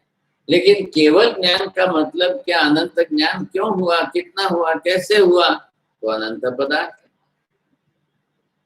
सामने पदार्थ है, तो केवल ज्ञान होने से क्या होगा? केवल दर्शन होने। अरे भाई, संसार में अनंत आत्माएं है, ये जाना कैसे? पर आत्मा है तो जाना है ना। आकाश है तो जाना है ना। आकाश हो ही नहीं होता, आत्मा ही नहीं होते तो कहां से जानते? ये तर्क हम दे रहे हैं किसको? कर्तृत्ववादियों को। कर्तृत्ववादियों को दे रहे हैं। भाई, आपके ईश्वर ने कर्ता बन करके निर्माण किया, सृष्टि की निष्पत्ति की, तो उनको दिमाग में ज्ञान पहले आया कि ज्ञान पहले था? थोड़ा समझने की कोशिश। मुझे ये बनाना है, आकाश बनाना है, धर्मास्ती काय बनाना है, अधर्मास्ती काय बनाना है, क्या बनाना है, क्या बनाना है, क्या बनाया? तो क्या बनाने का ज्ञान ईश्वर को पहले है कि नहीं है? कि पहले ज्ञेय पदार्थ है तो ईश्वर को ज्ञान है? या पहले ही बिना ज्ञेय पदार्थ के ईश्वर के मन में ज्ञान है, इसलिए आप उसको केवल ही सर्वज्ञ कहते हो? नहीं, ज्ञेय भावे ज्ञान अभाव, ज्ञेय से सद्भावे न ज्ञान से भी सद्भाव। पदार्थानाम अनंतत्वात् सर्वज्ञ से ज्ञानम अपि अनंतत्वम्, पदार्थानाम अनंतत्वात् सर्वज्ञ से दर्शनम अपि अनंतत्वम्। पदार्थानाम अनंता भावे सर्वज्ञ से ज्ञान दर्शन से अनंतत्व नहीं वसिध्यते। हमने तो ये नहीं कहा, हम तो कह रहे महावीर को केवल ज्ञान केवल दर्शन होने के पहले अनंत अनंत पदार्थों का अस्तित्व है, तब केवल ज्ञान केवल दर्शन होने से अनंत अनंत पदार्थ उनके ज्ञान में प्रतिबिंबित हुए, उनके दर्शन में प्रतिबिंबित हुए। आया बात समझ में? ईश्वर कर्तृत्ववादियों ने क्या किया? कस्यापि अस्तित्व नास्ति शून्य रूपमेव सर्वम तस्मिन्नेव क्षणे ब्रह्मणः मनसि एतादृशी इच्छा संजायते एको हम बहुस्यां प्रजायेयः अधुना हम एकोऽस्मि बहुरूपत्वेन प्रजायेय। तो ये क्यों हुई ईश्वर की इच्छा? उसको ईश्वर को अकेलापन क्या दुखदाई लग रहा था क्या? ईश्वर को अकेलापन क्या कष्टदायी, उसको चिंता हो रही थी, दुखदाई? ईश्वर को होते हुए भी अकेलापन जो है ये भार रूप लगता था। बहुश्याम प्रजा, ये अब मैं अकेला ही हूं तो मैं बहुत की संख्या में प्रजोत्पत्ति करूं, इसलिए ईश्वर ने सृष्टि की रचना। चलो वो बात छोड़ो, सृष्टि की रचना की तो सृष्टि की रचना करने में बाहर कुछ भी नहीं है, सर्वम शून्य रूपेण एव कस्यापि अस्तित्वं नास्ति आकाशस्यापि अस्तित्वं नास्ति तर्हि स ईश्वरः स शरीरी वा अशरीरी वा रचना करणार्थं कृति करणार्थं कृति करणस्य साधनस्य अपेक्षा वर्तते न वा? हस्तपादात्मको अयम ईश्वरः इति स्वीक्रियते चेत् हस्तपादात्मको ईश्वरः स शरीरी स एव निर्माणं कर्तुं शक्यते। हाथ पैर नहीं हो तो वो शरीर निर्माण कैसे करेगा? उसके शरीर बनाने के लिए जो साधन है वही नहीं है उसके पास। हस्तपादात्मक शरीरस्य स्वीकृति क्रियते चेत् शरीरस्य किं रूपेण? शरीरस्य ईश्वरस्य आत्मनः भेदत्वात् वा अभेदत्वात्? आत्मा ईश्वरः वा शरीर ईश्वरः? द्वितीय दो पदार्थ द्वयस्य अस्तित्वं तो प्रथमं स्वीक्रियते। यदि चेत् स एव ईश्वरः आत्मा रूपेण वर्तते परं तस्य शरीरो एव नास्ति, हस्तपादात्मकं किमपि नास्ति, स ईश्वरः सृष्टि रचना कर्तुं कथं समर्थो भविष्यति? जब कुछ नहीं है तो ईश्वर ने बनाया। और महावीर ये कहें कि सब कुछ है उसका ज्ञान प्रतिबिंबित हुआ, तब जो है अनंत ज्ञान कहते। जगति आत्मानमपि अनंतत्वात् ईश्वरस्य ज्ञाने अनंत आत्मनः सिद्धिर्भवति। संसार में आत्मा ही अनंत नहीं होते तो ईश्वर का ज्ञान भी अनंत नहीं होता। संसार में पुद्गल और परमाणु भी अनंत अनंत नहीं होते तो ईश्वर को अनंत ज्ञान नहीं होता। काल की अनंतता नहीं होती तो ईश्वर को ज्ञान भी अनंत नहीं होता।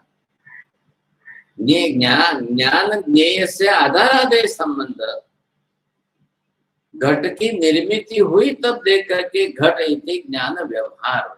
अब ज्ञान से व्यवहार बोलने में, चालने में, सहने में, अरे बेटा नीचे से घट लेके आओ तो, अरे ये घड़ा ऊपर रख दो तो देखना ये घड़ा फूट जाएगा, जरा पढ़। ये घट का व्यवहार आपने ज्ञान में किया। घटस्य व्यवहारम ज्ञाने तथस्य घटस्य व्यवहार्थम कृति रूपेण जलाहरणम एवं। तो ये कैसे बना? ये बनने का कारण क्या रहा? अब आप ईश्वर जो है किसकी निर्मिति करेगा? कुरान में तो वहां स्पष्ट कर दे, नाम लेकर बोल रहे हैं। और बाइबल में भी ईश्वर जीसस वहां पर नाम लेकर के बोल रहे हैं। Yes there will be light, now yes there will be water, yes there will be space. तो वो तो नाम लेकर बोले। तो ईश्वर के दिमाग में पहले वो पदार्थ है, space, light, water, earth. He knows about that. What to create that? He just order with the name of the particular thing, and then it happens. Either it happens or it created by somebody else. तो वहां तो उन्होंने क्या कल्पना की, एक बड़ा स्वर्ग है और वहां बड़े देवी देवता है या जो भी कुछ है, all other deities, those who are existing there, and the Lord came and he just uttered the word, and according to his words, he put the name in that. So due to that name, the particular person XYZ who had created the things, according to the order of the God, yes, there will be light. They have done the light. So they say that God is just like the magician. According to the order of the God, there are the particular noun, the name of the thing in that. So they create the thing.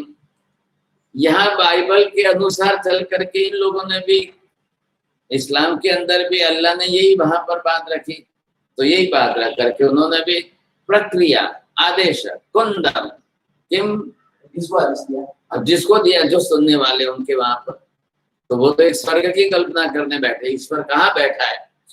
हाँ, तो उसने ये रचना कर दी, आदेश दिया। हाँ, अब यहाँ क्या कह रहे हैं, यहाँ फर्क क्या किया इन्होंने? आदेश नहीं दे रहे ईश्वर, अब ब्रह्मा के मन में इच्छा जगी, एको हम बहुत से आदेश दिए उन्होंने, वहाँ पे जो आदेश दिए, पानी बना वो बना वो बना। हाँ, तो वहां पर उनका कंसेप्ट थियोरी अलग है, इसलिए वहां वो आदेश दे रहे हैं। और यहाँ वेदांत में वैदिक प्रक्रिया के अंदर ब्रह्मा आदेश नहीं कर रहे, इच्छा कर रहे हैं। ख्याल है कि नहीं? वहां आदेश के अनुसार करने वाले दूसरे हैं, यहाँ ईश्वर के सामने कोई करने वाला नहीं है, खुद को करना है। तो खुद को करना है मतलब खुद ने कैसे किया, थोड़ा ध्यान से समझो। नैयायिक वैशेषिक जो है, तो उन्होंने क्या कि ईश्वर के मन में जो अंदर इच्छा पैदा हो गई, वैसा होता गया, वैसा होता गया। इच्छा को कारण बनाया, न तो ईश्वर। कर्ता कार्य कारण भाव किसके साथ बैठाएंगे आप? ईश्वर की जैसी इच्छा हुई वैसा होता गया, जैसे ईश्वर की इच्छा होती गई वैसा होता गया। ख्याल है? तो अब इच्छा के अंदर कृति शक्ति कैसे बैठानी? देखो, ये तो चल रहे हैं तर्कवाद से, युक्तिवाद से, अनुमान से, प्रमाण से। तो अब इनको ये बैठाना पड़ेगा। किसी की इच्छा में कर्तृत्व शक्ति सिद्ध हो सकती है या हस्तपादात्मक शरीर एवं कृति ही रचना संभवती। रचना, अगर रचना आपको कृति कुछ निर्माण करना है तो उसके लिए हाथ पैर की आवश्यकता है कि इच्छा की आवश्यकता है? केवल इच्छा से आप बन जाएगा, बना सकते हो। बच्चा भी इच्छा करता है, मम्मी चांद ला दो, मुझे चंद्रमा लाओ। अभी अब इच्छा करने से कोई बच्चे के हाथ में चांद आ नहीं जाता है। कृति, माँ कृति करके एक सफेद फुटबॉल ला करके बच्चे के हाथ में देती है। क्या लगेगा? हाँ, तो यहाँ पर जो है ज्ञान को प्राधान्यता नहीं, इच्छा को प्राधान्यता दी। उन्होंने वहां पर पहले से पदार्थ के अभाव में भी ज्ञेय का ज्ञान स्पष्ट है। हाँ, तो ये भी होशियार है ना, वैदिक भी होशियार है। स्पष्ट है ना, तो स्पेस लाओ, स्पेस नहीं तो वो काम बैठे। हाँ, तो वही तो, वो प्रश्न आप करो ना। हाँ, बस बरोबर है। आप यहाँ पर तर्क करो, तो ये जो है उनके पास उत्तर नहीं। ये तो हार जीत है ना, जब तर्क के ऊपर सामने उनके पास उत्तर दिए तो वो हारे। ये बात, उसका समाधान तो होगा, कुछ भी नहीं है, कुछ भी क्या देंगे समाधान के?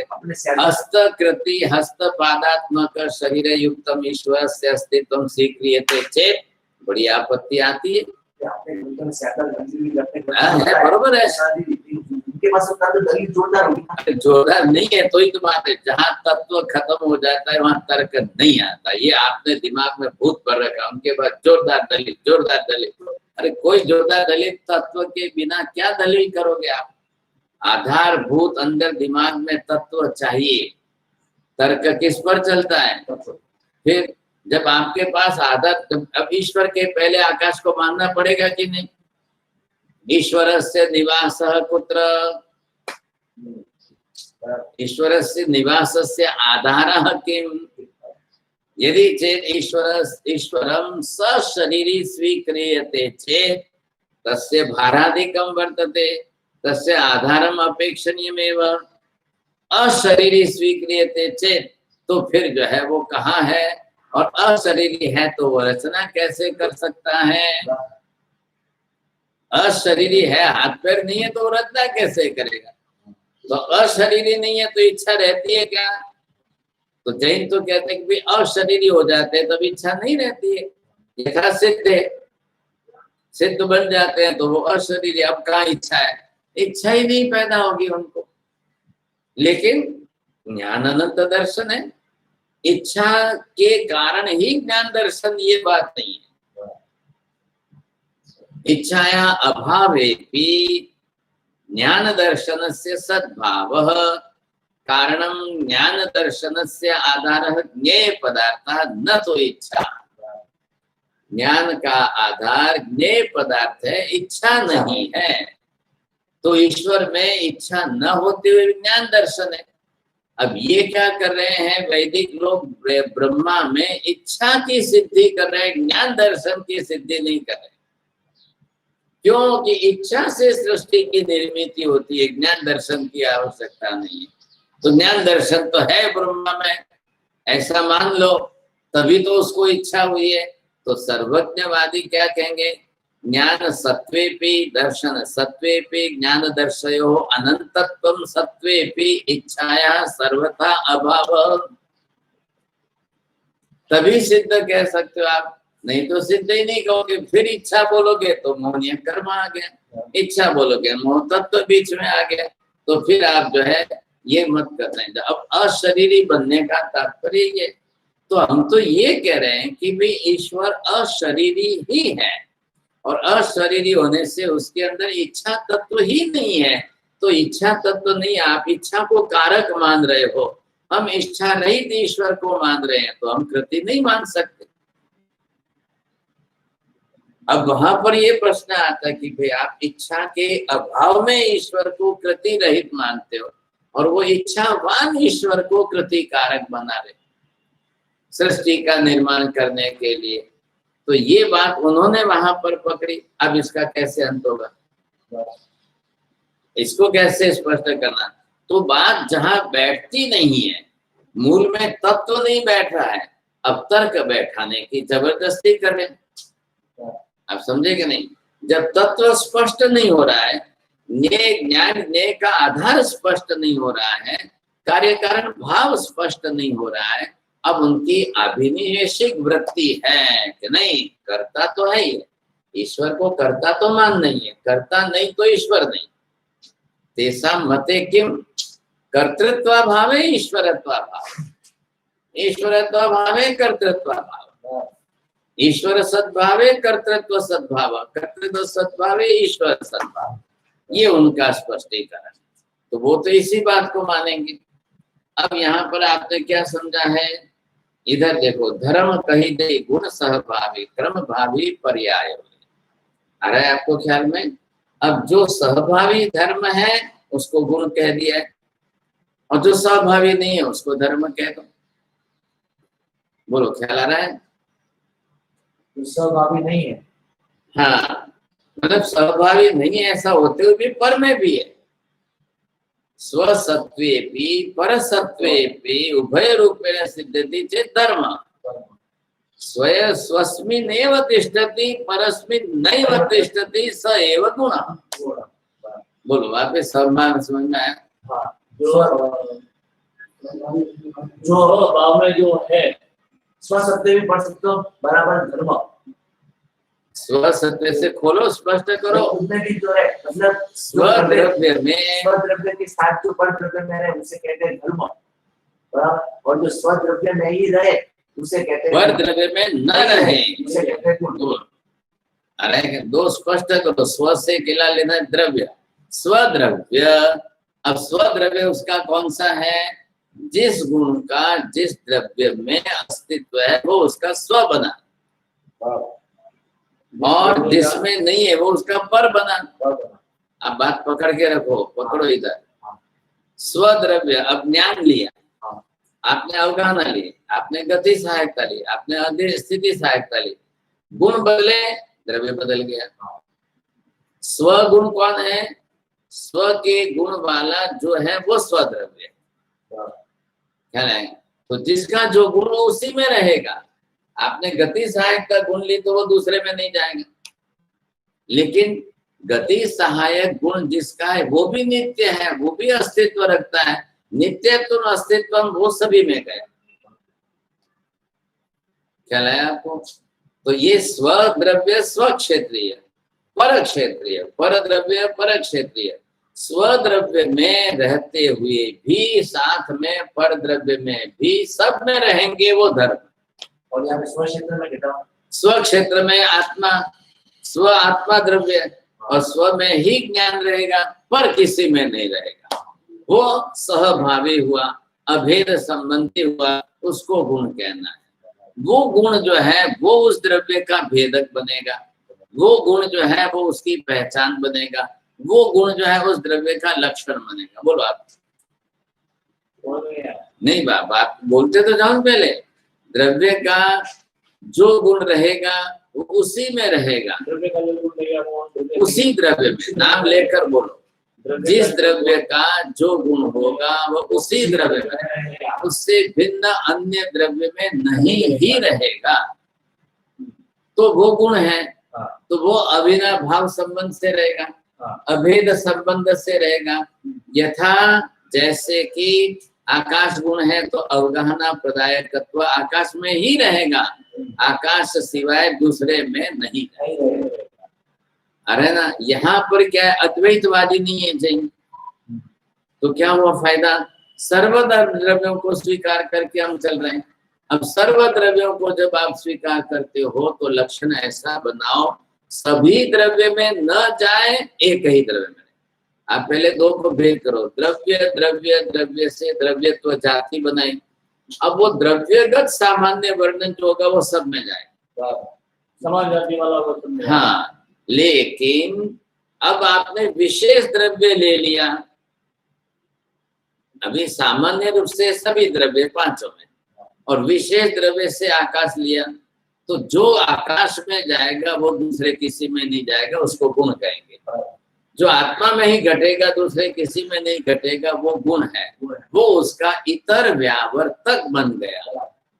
इतर कौन है? संसार में इधर भी आत्मा है, हाँ, वो स्व जाति वाली। हाँ बरोबर, उसको गुण भी स्व जाति। हाँ, तो जो भी आत्मा होगी अनंत में, तो अनंत में ज्ञान दर्शन, स्व जाति के कारण। हाँ, स्व जाति, समान जाति के। तो एक सरीखापन आ गया समान जाति से। अनंत आत्मा, इधर की भी है आत्मा और इधर की भी आत्मा। द्रव्यगत समानता, गुणगत समानता एक शरीर, सत्तागत गुण की समानता। जो द्रव्यगत मूलभूत है, नहीं तो वो द्रव्य नहीं कह रहा है। गुणा भावे द्रव्या भाव, द्रव्या भावे गुणा भाव। बोलो हाँ, अगर वो गुण नहीं है तो वो द्रव्य नहीं है। यथा ज्ञान नहीं है तो वो आत्मा द्रव्य ही नहीं है। फिर आप पुद्गल आदि बोलो। ज्ञान है तो ही आत्मा है, ज्ञान नहीं है तो आत्मा भी नहीं। ये देखो ध्यान रखना, न्याय की बात है। स्व में बोलना है, पर में बोलना है, सद्भाव में बोलना है, अभाव में बोलना है। स्व का स्व में सद्भाव बोलना है, पर में अभाव बोलना है। ख्याल है? तो इसी पद्धति से प्रथम भंग और दूसरा भंग सप्तभंगी का बनता है। सप्तभंगी के प्रथम भंग में कौन आएगा? स्यादस्ति वाला। और प्रथम दूसरे भंग में क्या आएगा? पर क्षेत्र है। तो स्व में क्या बोलेंगे? स्वद्रव्य क्षेत्र काल भावे न स्यादस्तित्वम। दूसरे भंग में क्या बोलेंगे? पर द्रव्य क्षेत्र काल भावे नास्तित्वम। इति कृत्वा एकस्य द्रव्यस्य नित्यत्वम अनित्यत्वम नास्तित्वम अस्तित्वम। ये क्या है? दोनों धर्म है। तो धर्म है तो धर्म सभी द्रव्यों में एक समान रहेंगे, और गुण है तो वो उसी द्रव्य विशिष्ट द्रव्य में रहेगा, वो सभी में नहीं रहेगा। क्या है, किसी का भी हो, आप जिस किसी का लेना चाहते हो, नित्यत्व, हाँ धर्म सभी में रहेगा। हाँ, तो नित्यत्व उसका तो सभी पांचों अस्थि कायात्मक नित्यत्व है। कायत्व, प्रदेश समूहात्मक पिंडत्व, अस्तित्व, ये सब उसके अंदर है कि नहीं रहे? हम बोलते हैं पानी का धर्म है शीतलता। हाँ बरोबर है। हाँ, तो वस्तु सावधमो, अब शीतलता पानी में ही रहेगी क्या? पानी को छोड़कर और कितनी जगह रहेगी? असंख्य जगह रहेगी। चंद्र की शीतलता आपने बोला, और आपने बोलो स्वभाव की शीतलता। हाँ, अतरा ठंडा है, अतरा ठंडा शीतल है, स्वभाव कभी गर्म इसलिए है। सब में होना जरूरी कि सब में होगा वो धर्म होगा। कॉमन रूप जो सब में होगा वो धर्म होगा, गुण होगा वो विशेष। मनुष्य में मनुष्य भी तो ये है धर्म।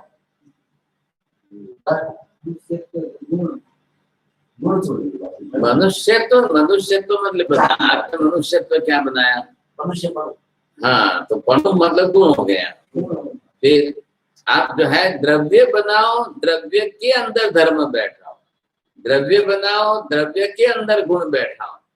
तो गुण और धर्म दोनों द्रव्य आश्रित है। पानी अग्नि दोनों द्रव्य है, बरोबर। पानी का स्वभाव शीतलता है, अग्नि का स्वभाव शीतलता नहीं। हाँ, उसका तो धर्म समझ समान कैसे हो गया? समान मतलब क्या हुआ? द्रव्य रूप में है, पुद्गल द्रव्य है, तो वर्ण गंध रस स्पर्श पुद्गल की है। तो वर्ण गंध रस स्पर्श, स्पर्श में ये भी स्पर्श और ये भी स्पर्श है। ठंडा भी स्पर्श है, उसने भी स्पर्श ही है। दोनों पुद्गल द्रव्य है, समान जाति हो गई, तो समान जाति में समान है ही, वो सब पुद्गल द्रव्य है ना। पानी अग्नि पुद्गल ही है, पुद्गल द्रव्य ही है, तो द्रव्य का समानता आ गई तो गुण का समानता रहेगी रहेगी। तो गुण समानता में पुद्गल के गुण क्या है? वर्ण गंध रस स्पर्श। स्पर्श ही है। आपने क्या समझा कि दोनों विरोधी है? विरोधी रहना, आठों प्रकार के स्पर्श है। आठों प्रकार के स्पर्श के अंदर दो दो जो है सीधे विरुद्ध दोनों ही चल रहे हैं। अभी ये पानी ठंडा है, आपने कह दिया शीतल था, अभी उसको गर्म करो, लोग कहाँ है शीतल? तो क्यों आगे? आपने तो नियम बनाया कि शीतल नहीं, आप मूल धर्म मत बनाओ, ये पर्याय परिवर्तनशील है। अब पानी का गुण बनाओगे वो उसका मूल बनाओ, आप उधर धर्म शब्द बैठा रहे हो। आपने क्या कहा? उत्तर के अंदर बिल्कुल बिल्कुल गुण कहते हैं, धर्म कहते हैं। गुण कहेंगे। हाँ, तो पानी और रंग जैसे इन्होंने कहा कि पानी और रंग, तो ये फिर गुण हुए ना, धर्म थोड़ी हुए। वर्ण गंध रस स्पर्श पुद्गल के हैं, वो धर्म हो गए, गुण हो गए। हाँ, अब वो उसी के साथ रहेंगे। अब लेकिन वो पर्याय में परिवर्तनशील है ना। वो बराबर धर्म तो सब में समान रहेगा ना। गुणत्व सब में समान है, धर्म स्पर्शत्व सब में समान है। स्पर्श ये भी है और वो भी है, प्रकार बदला है, लेकिन स्पर्श तो है ही। शीतलता सब में होगी तो समान धर्म होगा। नहीं, शीतलता ही होनी जरूरी नहीं है, उष्णता भी। तो समान धर्म कैसे होगा? समान धर्म ही है, बस स्पर्श समान है कि नहीं? आप स्पर्श गुण की पर्याय बदल रहे, पर्याय बदलती हुई परिवर्तनशील उत्पाद की, लेकिन स्पर्श को पकड़ो, आप ठंडे गर्म को मत पकड़ो। अनुगत सब में रखना है तो स्पर्श को पकड़ो, सभी पुद्गल में। मतलब ये है कि जल के अंदर भी शीतलता है और चंद्र में भी शीतलता है ना? ये धर्म हो तो गुण हुआ। गुण है, गुण गुण के रूप में रहेगा। अब गुण के साथ में आप जो मूल पकड़ो तो वो कौन रहेगा? नित्यता, नित्यता आदि जो है वो उसके अंदर अस्तित्व नास्तित्व आदि आएंगे, गुण गुण के रूप में रहेंगे। अग्नि गर्म और हमारे ठंडे गुण हो गया, धर्म नहीं है ना। स्पर्श गुण है, ये स्पर्श गुण की पर्याय, ये गुण ही है, आप धर्म नहीं है, गुण ही है। धर्म तो घटते ही नहीं है। हाँ, तो गुण की पर्याय। अरे धर्म क्यों नहीं घटता है? आपको पूरा बात करनी चाह रहे हैं। ये क्या है? अगुरु लघु सब में है, पुद्गल को छोड़ करके चार अगुरु लघु पना जो है, अंत में परमाणु भी आ गया तो वहां पर भी गुरु लघु पना है कि नहीं? गुरु लघु पना है। हाँ, और ये अगुरु लघु पना, गुरु भी है या रूप भी है, ये गुण बदलने क्या प्रॉब्लम है? कैसे बनेगा? अगुरु तो फिर गुण दूसरों में सब में नहीं जाना चाहिए, धर्मस्थिका क्या है? सब में नहीं जाना चाहिए। आकाश भी अगुरु लघु है, अब जाओ तो क्या प्रॉब्लम क्या है? तो प्रॉब्लम जो जाता है तो जाने दो, तो उसको धर्म मानने में आपको क्या प्रॉब्लम? ना मुका ऑफिका व्याख्या हम स्वद्रव्य पर सत्व नहीं उल्टा बोले आप। गुण स्वद्रव्य गुण स्वद्रव्य में रहेगा, धर्म जो है स्वद्रव्य में भी रहेगा, पर द्रव्य में भी रहेगा। हाँ ये बात। तो अपना द्रव्य आत्मा में अगुरु लघु बना रहेगा, और अगुरु लघु बना धर्मस्थिका में रहेगा। नहीं तो प्रॉब्लम क्या है? बोले रहने दो, आपको धर्म स्वीकार, आप उसका विशेष गुण मत स्वीकारो। विशेष गुण भेद का, सामान्य गुण का दो आप उसको, तो सब में अनुगत रहेगा। सामान्य गुण भेदक नहीं बनेगा। अगुरु लघु बने से ही आत्मा की पहचान नहीं बनेगी, लक्षण नहीं बनेगा। तो अब सिद्ध 8 गुण को सिद्ध के 8 गुण है। हाँ। तो फिर 8 गुण की धर्म की नहीं कहा, 8 गुण उन्होंने प्रकट किए, पूर्ण रूप में प्रकट किए। लेकिन अपनी भाषा तो क्या है, गुण जो है स्वद्रव्य में ही रहना चाहिए, आपका कहाँ पर भी नहीं रहना चाहिए। ये तो गुण भी है और धर्म भी है, ऐसा तो नहीं होता। दूसरी जगह रह रहा है, ये तो व्यभिचार है ना? नहीं, व्यभिचार नहीं, गुण और धर्म दोनों का काम कर रहे हैं। गुण का भी काम कर रहे हैं, धर्म का भी काम कर रहे हैं। विशेष रूप से उसमें है तो सही, तो है सही, तो उसी का पकड़ोगे तब गुण होगा। उसने प्रकट किया तो वासिका अनेकांतिक कारण ये भी। और कैसा होता है? ऑफिस बैठे ना, ये गुण जो बटीज है, निष्ठे नहीं है, विशेष गुण। आप पहले गुण में फर्क कर लो। ये गुण जो है, अब इसमें दो भेद करके इसको स्पष्ट कर लो। अब ये आ गया आपके लिए, ये सामान्य गुण है और ये विशेष गुण है। अब विशेष गुण उसी द्रव्य में रहेगा, सामान्य गुण उसमें भी रहे, उसके सिवाय भी रहे। सामान्य गुण बराबर धर्म। हाँ ये बराबर। हाँ तो बस ऐसा कर लो, सामान्य गुण जो है वो दोनों तरफ रहेंगे, सब में रहेंगे। इसलिए अगुरु लघु जो है, इधर भी आकाश में भी धर्मास्तिकाय में, अधर्मास्तिकाय भी। लेकिन आत्मा का अगुरु लघुपना अनंत काल से मूलभूत गुण होते हुए भी जिसका गुरु लघुपना है, उसने आकर के उसके ऊपर पकड़ जमा दी। अब वो आत्मा अरूपी होते हुए गुरु लघु हो गया। अब उसने अनंत काल तक अपने गुण को दबाकर, अगुरु लघुपने को दबाकर गुरु लघु बना, और उसने सर्वथा गुरु लघुपने का अभाव करके अगुरु लघुपना मूलभूत प्रकट कर लिया। ये आत्मा के लिए हुआ, अन्य किसी के लिए ये प्रक्रिया नहीं है। क्योंकि आकाश धर्मास्तिका अधर्मास्तिकाय का जो अगुरु लघुपना है, वो सदा काल एक तरीका बना ही रहता है। कुछ भी फर्क नहीं पड़ रहा है। क्यों नहीं पड़ रहा है? कि पुद्गल पर द्रव्य जो गुरु लघु वाला है, वो आकाश धर्मास्तिकाय अधर्मास्तिकाय पर आकर के उसको रखता नहीं, मात्रा आत्मा पर ही। तो हमको ये भेद ज्ञान अंदर होना चाहिए। गुरु लघुत्वम केवलम पुद्गले एवं अगुरु लघुत्वम केवल आत्मनि एव, आकाश आदि में भी है। तो यहाँ पर जो विशेष रूप में जब जिसका बन जाए, तो वो विशेष गुण के रूप में रहेगा। अब उस पर विशेष गुण आपका भेदक बनेगा, विशेष गुण आपका जो है अलग करने वाला बन जाएगा। तो वो लक्ष्य दो आपको। आपने वो लक्ष्य नहीं दिया तो बदल जाएगी बात। तो विशेष गुण किसका है? स्वद्रव्य का, जिसका भी द्रव्य।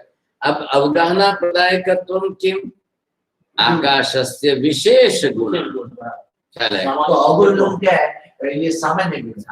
अब अगुरु लघु, अगुरु लघु है तो वो पुद्गल में भी सामान्य गुण है, और जो आत्मा भी सामान्य गुण है। तो कहीं भी विशेष गुण होना चाहिए ना। पुद्गल में नहीं अगुरु लघु, अरे पुद्गल, अरे वो आकाश आस्तिका धर्मास्तिका कहीं ना कहीं तो उसको विशेष देना चाहिए। क्यों देंगे? क्यों देंगे? किसी एक में ही रहे तो उसको विशेष ये अवधारणा आप बैठाओ दो। आपको किस में देना है? आधारभूत एक ही द्रव्य होना चाहिए, दूसरे में नहीं हो तो विशेष दर्जा देंगे, नहीं तो विशेष का दर्जा नहीं मिलता। विशेष स्वरूप में कब आएगा? भेदक बन जाएगा, उसी की पहचान बन जाएगा, वो दूसरे में नहीं जाएगा, तो जाकर के हाँ सामान्य। तो ये जो गुण रहते हैं बाकी के धर्मास्तिकाय में, स्थिरता, गतिशाय, तो ये कहीं रहते ही नहीं दूसरी जगह। बरोबर है ना? हाँ। ये उसका विशेष गुण हो गया। गति सहायकत्वं धर्मास्ति कायस्यैव लक्षणं गुणम, स्थिति सहायक गुण अधर्मास्ति कायस्यैव गुणम। विशेष गुण। बस अब वो और जगह पर कहीं पर भी नहीं बैठेगा। अब ये अपने आप में स्थिर हो गया। ये स्थिरता त्रैकालिक हो गई। क्यों हो गई? अब अभेद भावे न अविना भावे न गुण गुणिनोर अभेद संबंध। गुण गुणी का जो है एक सरीखा ऐसा अभेद संबंध होने से वो त्रैकालिक हो गया। अब काल की मोहर कब लग गई उसको? अविदा भाव के कारण, अभेद संबंध के कारण, एक सरीखापन, बस ये हमेशा के लिए रहेगा। तो धर्मास्ति काय में से गति सहायकता कभी भी नष्ट नहीं हो सकती, अधर्मास्ति काय में से स्थिति सहायकता कभी भी नष्ट नहीं हो सकती, आत्मा में से अगुरु लघुपना कभी भी नष्ट नहीं हो सकता है। एक भी गुण लक्षण नहीं नष्ट नहीं होते। ये द्रव्यानुयोग पढ़ने का सबसे पहला फायदा क्या है? आत्मा को, अन्य द्रव्यों को समझना बहुत आसान है। अन्य द्रव्य आकाश धर्मास्तिक है, धर्मास्तिक है, वो स्वयं जो है निष्क्रिय द्रव्य है, आ रहा है ख्याल में? दूसरा स्थिर स्थायी द्रव्य है, और निष्क्रिय वो कुछ अपनी क्रिया नहीं करते, तो उनको किसी प्रकार के पर द्रव्य का आक्रमण उनके ऊपर नहीं हो रहा है।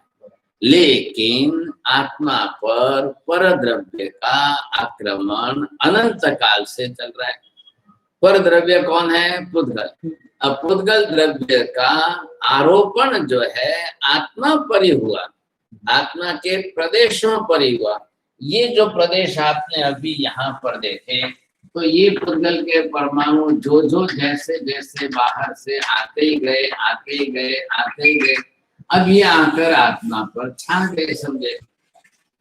अब ये इस तरह से हो गए कि एक भी प्रदेश आत्मा का अब जिस तरह से भी जो है, तो ये सब पुद्गल के कारण ग्रस्त हो गए। ये तो आत्मा का मूलभूत स्वभाव की जिसके कारण ये केंद्रस्थ उसके जो है ये बरोबर प्रकट रहे, तो ये प्रकट रहे तो रोचक प्रदेश, जिसके ऊपर अनंत काल में भी पुद्गल के परमाणुओं का स्पर्श नहीं हुआ, तो उसके अब ये है तो प्रदेश तो आत्मा की, और गुण तो सत्तागत है, तो सत्ता गुण अभेद भाव से, तो ज्ञान कभी नष्ट ही नहीं हुआ। पर पुद्गल द्रव्य के अनंत परमाणुओं का आच्छादन होने के बावजूद भी आत्मा के न तो एक प्रदेश का अभाव हुआ और न किसी प्रदेश में से गुण का अभाव हुआ। आई बात में, वो किस कारण से? अभेद संबंध से। किसका अभेद संबंध? आत्मा प्रदेश का गुण के साथ, ज्ञान दर्शन आदि गुण के साथ जो एक सरीखा अभेद संबंध बना रहा, उसमें से अनंत काल में भी सर्वथा भेद नहीं हुआ। तो नहीं हुआ, और फिर भी अनंत परमाणु आए। प्रदेश कितने आत्मा के? असंख्य। और परमाणु कितने आए कार्बन वर्गना के? अनंत गुणे अनंत परमाणु आने के बाद भी आत्मा के एक प्रदेश में से भी गुण का अभाव नहीं हुआ, न प्रदेश के अस्तित्व का अभाव हुआ, न प्रदेश विघटित होकर के अन्य रूप में गया, अन्य पदार्थ में गया। तीन बात अलग अलग। अब ध्यान दो, थोड़ा समझो। जब अनंत परमाणु कार्बन वर्गना के आकर आत्मा के एक एक प्रदेश पर छा गए, तो आत्मा का ज्ञान इतना कितना है कि नष्ट नहीं हुआ। आप समझ में आ रही बात? आत्मा के एक एक प्रदेश में ज्ञान भी प्रमाण में अनंत रहा, ज्ञान भी, दर्शन भी, गुण जो है सभी गुण एक एक प्रदेश में अनंत प्रमाण में रहे, ताकि अनंत परमाणु आने पर भी आत्मा के एक भी प्रदेश में से ज्ञान नष्ट नहीं हुआ। इसका मतलब असंख्य प्रदेश है आत्मा के, और उसके अंदर एक एक प्रदेश के अंदर अनंत गुण है, और उसके ऊपर अंदर एक एक गुण, एक एक प्रदेश के ऊपर अनंत कार्बन बंधनाएं आई, दो अनंत और एक असंख्य। हाँ, तो भी जो है उसका कोई अभाव नहीं हुआ, नष्ट नहीं हुआ। अभाव तीन रूप में, द्रव्य रूप से अस्तित्व का अभाव नहीं हुआ, गुण का अभाव नहीं हुआ, और गुण से द्रव्य के संबंध का अभाव नहीं हुआ। द्रव्य रूप का अभाव नहीं हुआ। द्रव्य रूप का अभाव मतलब क्या? एक प्रदेश का भी अभाव नहीं हुआ। अस्तित्व अभाव जिसको बोलते हैं, ख्याल है? अस्तित्व का अभाव मतलब इतने अनंत अनंत परमाणु आत्मा के प्रदेश पर आए तो भी जो है उसका एक भी प्रदेश नष्ट तो नहीं हुआ। द्रव्य रूप का अभाव नहीं हुआ, अस्तित्व का अभाव नहीं हुआ। हाँ, और उसके गुण का भी अभाव नहीं हुआ, ज्ञान का भी अभाव नहीं हुआ, और ज्ञान का आत्म प्रदेश के साथ आधार आधे भाव संबंध का भी अभाव नहीं हुआ। ज्ञान आत्मा के साथ रहा है, ज्ञान तो गुण है, आत्मा द्रव्य है, गुण गुणिन और अभेद, अभेद संबंध को कोई तोड़ ही नहीं पाया। द्रव्य रूप का अभाव नहीं है, बराबर है। यहाँ पे लिखा है जो अस्तित्व रूप का अभाव नहीं हुआ। तो बात एक ही है ना, जब अस्तित्व ही बना हुआ है ना प्रदेश समूह आत्मा द्रव्य का अभाव नहीं हुआ, गुण का अभाव नहीं हुआ। संबंध का, संबंध, हाँ, अभेद संबंध का अभाव कहाँ हुआ? वो भी तो किसके अभेद संबंध? द्रव्य और गुण के। हाँ, ज्ञान गुण और आत्म द्रव्य, द्रव्य है प्रदेश समूहात्मक पिंड, तो उसमें भी कुछ नहीं हुआ, तो ये आपको स्वीकारना है। अब इतना अनंत काल बीतने के बाद भी जब ऐसी स्थिति नहीं हुई है, तब आत्मा का अस्तित्व बरोबर एक सरीखा बना रहा है। ये विशेषता स्पष्ट की। जब दूसरा ये कहा था पिंडी भाव होने से भी नहीं, पिंडी भाव गुण के साथ मत जोड़ो। पिंडी भाव होने से असंख्य प्रदेशों की अखंडता बनी रही, अस्तित्व बना रहा है, प्रदेश बिखरते नहीं है। अभी ये पुद्गल है तो ये पुद्गल का एक प्रदेश है, तो ये प्रदेश अभी बिखर जाएगा। बिखरना मतलब अब इस प्रदेश का इस अखंड स्कंद से वियोग होना, वो आत्मा में नहीं होता है। एक भी प्रदेश आत्मा का खंडित होकर के अलग नहीं होता है। अब भले ही अनंत अनंत काल कितना भी बीत जाए, वो पुद्गल में होता है, प्रदेश ही बाहर चला जाता है स्कंद से, इसलिए वो परमाणु की संज्ञा धारण करता है। अब बाकी के चार द्रव्यों में पिंडी भाव होने से एक भी प्रदेश कितना भी अनंत काल बीत जाए तो भी प्रदेश खंडित नहीं होता है, विभाजित नहीं होता है। परमाणु का भेद नहीं बनता। परमाणु का भेद, परमाणु फिर आत्मा के ऊपर अनंत आनंद आ गए, तो ये धर्मांतिक अधर्मांतिक के ऊपर नहीं आया। वह स्पर्श संबंध नहीं है, कर्ता भाव नहीं है, क्रिया करते नहीं है, इसलिए उनको रहते हुए भी चिपकते नहीं। चलो ये सब परमाणु रहते कहाँ पर है? हाँ, तो लोग क्या है? सिद्ध में तो नहीं चिपक रहे। अरे ऐसा मत बोलो, आप 14 लोग क्यों बोला आपने? रहते कहाँ पर है? आकाश में रहते, ये बोलना चाहिए कि नहीं आपको? आकाश में। हाँ, अब ये जो है ये आकाश है। अब ये इतना आकाश द्रव्य है, तो यहाँ पर ये आकाश सर्व, तो फिर परमाणु रहेंगे कहाँ पर? आकाश में। क्यों? क्योंकि आकाश नहीं, अवगाह स्पेस देने वाली आकाश है। अवगाहना प्रदायक गुण ही इसका है।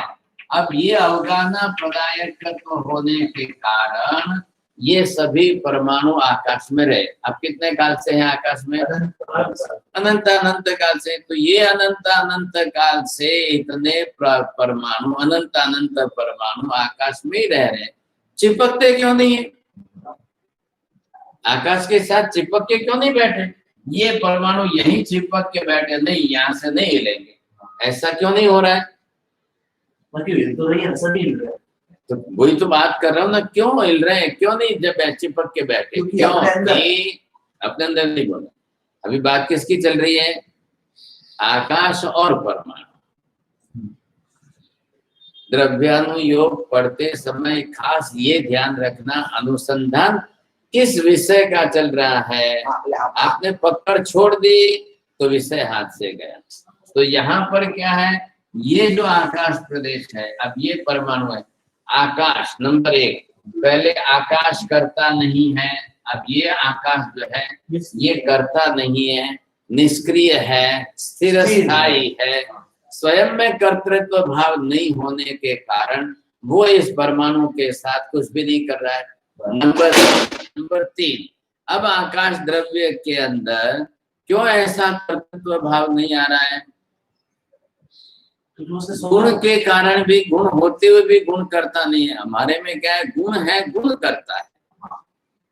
आगे यहाँ पर बात आएगी, ये शक्ति शब्द का प्रयोग करेंगे, ध्यान रखना। शक्ति से कार्यता, क्रियात्मकता आएगी, वो शक्ति बनेगी। अब आकाश के अंदर अवगाहना प्रदायक गुण है, लेकिन गुण सक्रिय नहीं है, गुण कर्ता नहीं बन रहा है। आकाश अजीव द्रव्य है, अजीवत्वात् कर्तृत्वा भावः। अब कर्तापन होता तो ये ग्रहण करके इसको चिपकाता, ख्याल है कि नहीं? तो आकाश सहायक कैसे बन रहा है? हाँ, वो सहायक बन नहीं रहा है, दूसरे उसकी सहायता ले रहे हैं। सक्रिय होगा तब लेंगे? नहीं, वो सक्रिय हो तो खुद सहायता करे, खुद करके चले, क्रिया करे अपनी तरफ से। तो आकाश खुद तो कोई क्रिया कर नहीं रहा है, तो क्रिया करने वाले तो पर है। आओ मेरे पास मेरा गुण है, जिसको आके रहना है, ख्याल है। पानी के अंदर द्रवता है, अब जिसको आकर रहना है, मेरी द्रवता का उपयोग करना है, माध्यम का उपयोग करना है। कब? अब लकड़ा भी तैरेगा, मछली भी तैरेगी, किसको तैरना है उससे मतलब नहीं है, कोई भी। जिसको तैरना हो तैरो। गुण बोध है, स्वभाव वालों कोई फर्क? अभी वो बात अभी यहाँ पर पहले क्या आप नक्की कर रहे हो? आकाश में वैसा कर्ता पने का अभाव, बरोबर। अब आकाश का गुण होते हुए भी वो करता नहीं है, तो उसको क्रिया नहीं करनी है। धर्मास्ति काय को अपनी गति की क्रिया नहीं करनी है। कोई गति करता हो तो वो अपनी तरफ से करे, लेकिन गति क्रिया करने में वो माध्यम बनेगा। सहायक बोलो कि माध्यम बनो। सहाय करता नहीं है, जिसको सहाय लेनी है वो ले सकता है, वो उसमें खुद में कर्तृत्व नहीं है। आत्मा में क्या है? कर्तृत्व खुद में है। आ रहा है ख्याल में आपको? आत्मा कर्ता किस रूप में बनेगा? स्वगुण रूप में कर्ता बनेगा। उसके जो गुण आदि है उसी के अनुरूप वो क्रिया करे तो वो कर्तृत्व हो गया। लेकिन ये क्यों नहीं कर रहे हैं भाई? आकाश आदि है तो उसमें कर्तृत्व भाव, न तो गुणा भाव। गुण सत्वे भी कर्तृत्व भाव। चलो गुण न हो तो बात अलग है, लेकिन गुण सत्वे भी कर्तृत्व भाव तो कौन सा है कि क्रियाकारिता उसके अंदर नहीं है, लेकिन गुण का उसके अंदर सद्भाव है। तो जो उसका गुण है उसका उपयोग आप कर लो, कौन ना कहता है? वो खुद होके नहीं करेगा। मछली कहेगी मैं बैठी हूँ, आओ मेरे को धक्का लगाओ। पानी के मैं धक्का नहीं लगाता, चलना आपको है, मैं माध्यम दे रहा हूं आपको, आप मेरे सहारे चलो, मैं धक्का नहीं लगाऊंगा। कह रहा है आकाश कहेगा भाई मैंने सब जगह पर आपको जगह दिए, रहो, मैं आपको पकड़ के नहीं के रखूंगा, मैं आपको चिपक करके नहीं बैठूंगा, आपको वहां से जाने ही नहीं दूंगा, ऐसा मैं कुछ भी नहीं करूंगा। आप अपनी तरफ से जो है जाओ, घूमो फिरो। आकाश में वो रह रहे, हाँ, लेकिन वो चिपक करके नहीं रहेंगे, चिपकेंगे नहीं। और करता है। अब देखो, ध्यान रखो, और आगे बढ़ता हूँ थोड़ी सी। पुद्गल के अंदर चिपकने का गुण है, क्यों है? स्निग्ध स्पर्श है, स्निग्ध स्पर्शत्व। अब उसके अंदर जो है दूसरे को स्पर्श करने का गुण है, लेकिन सामने में नहीं है। सामने आत्मा आकाश है तो उसमें वो कुछ भी नहीं है। अब इसी बात को आत्मा के साथ कल बैठाना। आत्मा में भी स्निग्ध स्पर्श है, अपनी बदलाव जो है कषाय दिशा। बात किसकी चल रही है? स्निग्ध स्पर्श की। तो स्निग्ध स्पर्श पुद्गल में ही है, पुद्गल के सिवाय किसी अन्य में स्निग्ध स्पर्श होता ही नहीं है, पुद्गल का ही गुण है बस। फिर भी अब तो यहाँ पर प्रदेश की समानता आकाश और आत्मा की सरीखी हुई कि नहीं हुई? इस बात को लेकर के स्पर्श, स्निग्ध स्पर्श का अभाव, ख्याल है? तो स्पर्श नहीं है तो आकाश के प्रदेश और आत्मा के प्रदेश शरीक है। लेकिन उसका आत्मा में प्रदेश रसबंध करता है, रसबंध। आप आगे जाते हो, आप वहां की बात पकड़ के कारण नहीं ढूंढ रहे, ख्याल है? मैंने क्या कहा अभी, बात क्या सिद्ध की? पकड़ो, पहले इस बात को पकड़ो। आकाश के प्रदेश, आत्मा के प्रदेश। आकाश के प्रदेशों में भी स्पर्श गुण नहीं है, आत्मा के प्रदेशों में भी स्पर्श गुण नहीं है। स्पर्श गुण केवल पुद्गल का ही है, वो दोनों में, इधर आत्मा और आकाश में नहीं है। तो आकाश के काप तो कभी भी नहीं चिपकते पुद्गल परमाणु, आत्मा पर ही क्यों चिपकते? अभी आप कल वापस ढूंढ के लाना, क्या है? करो, चिंतन मनन करो, सोचोगे तो ही आएगा।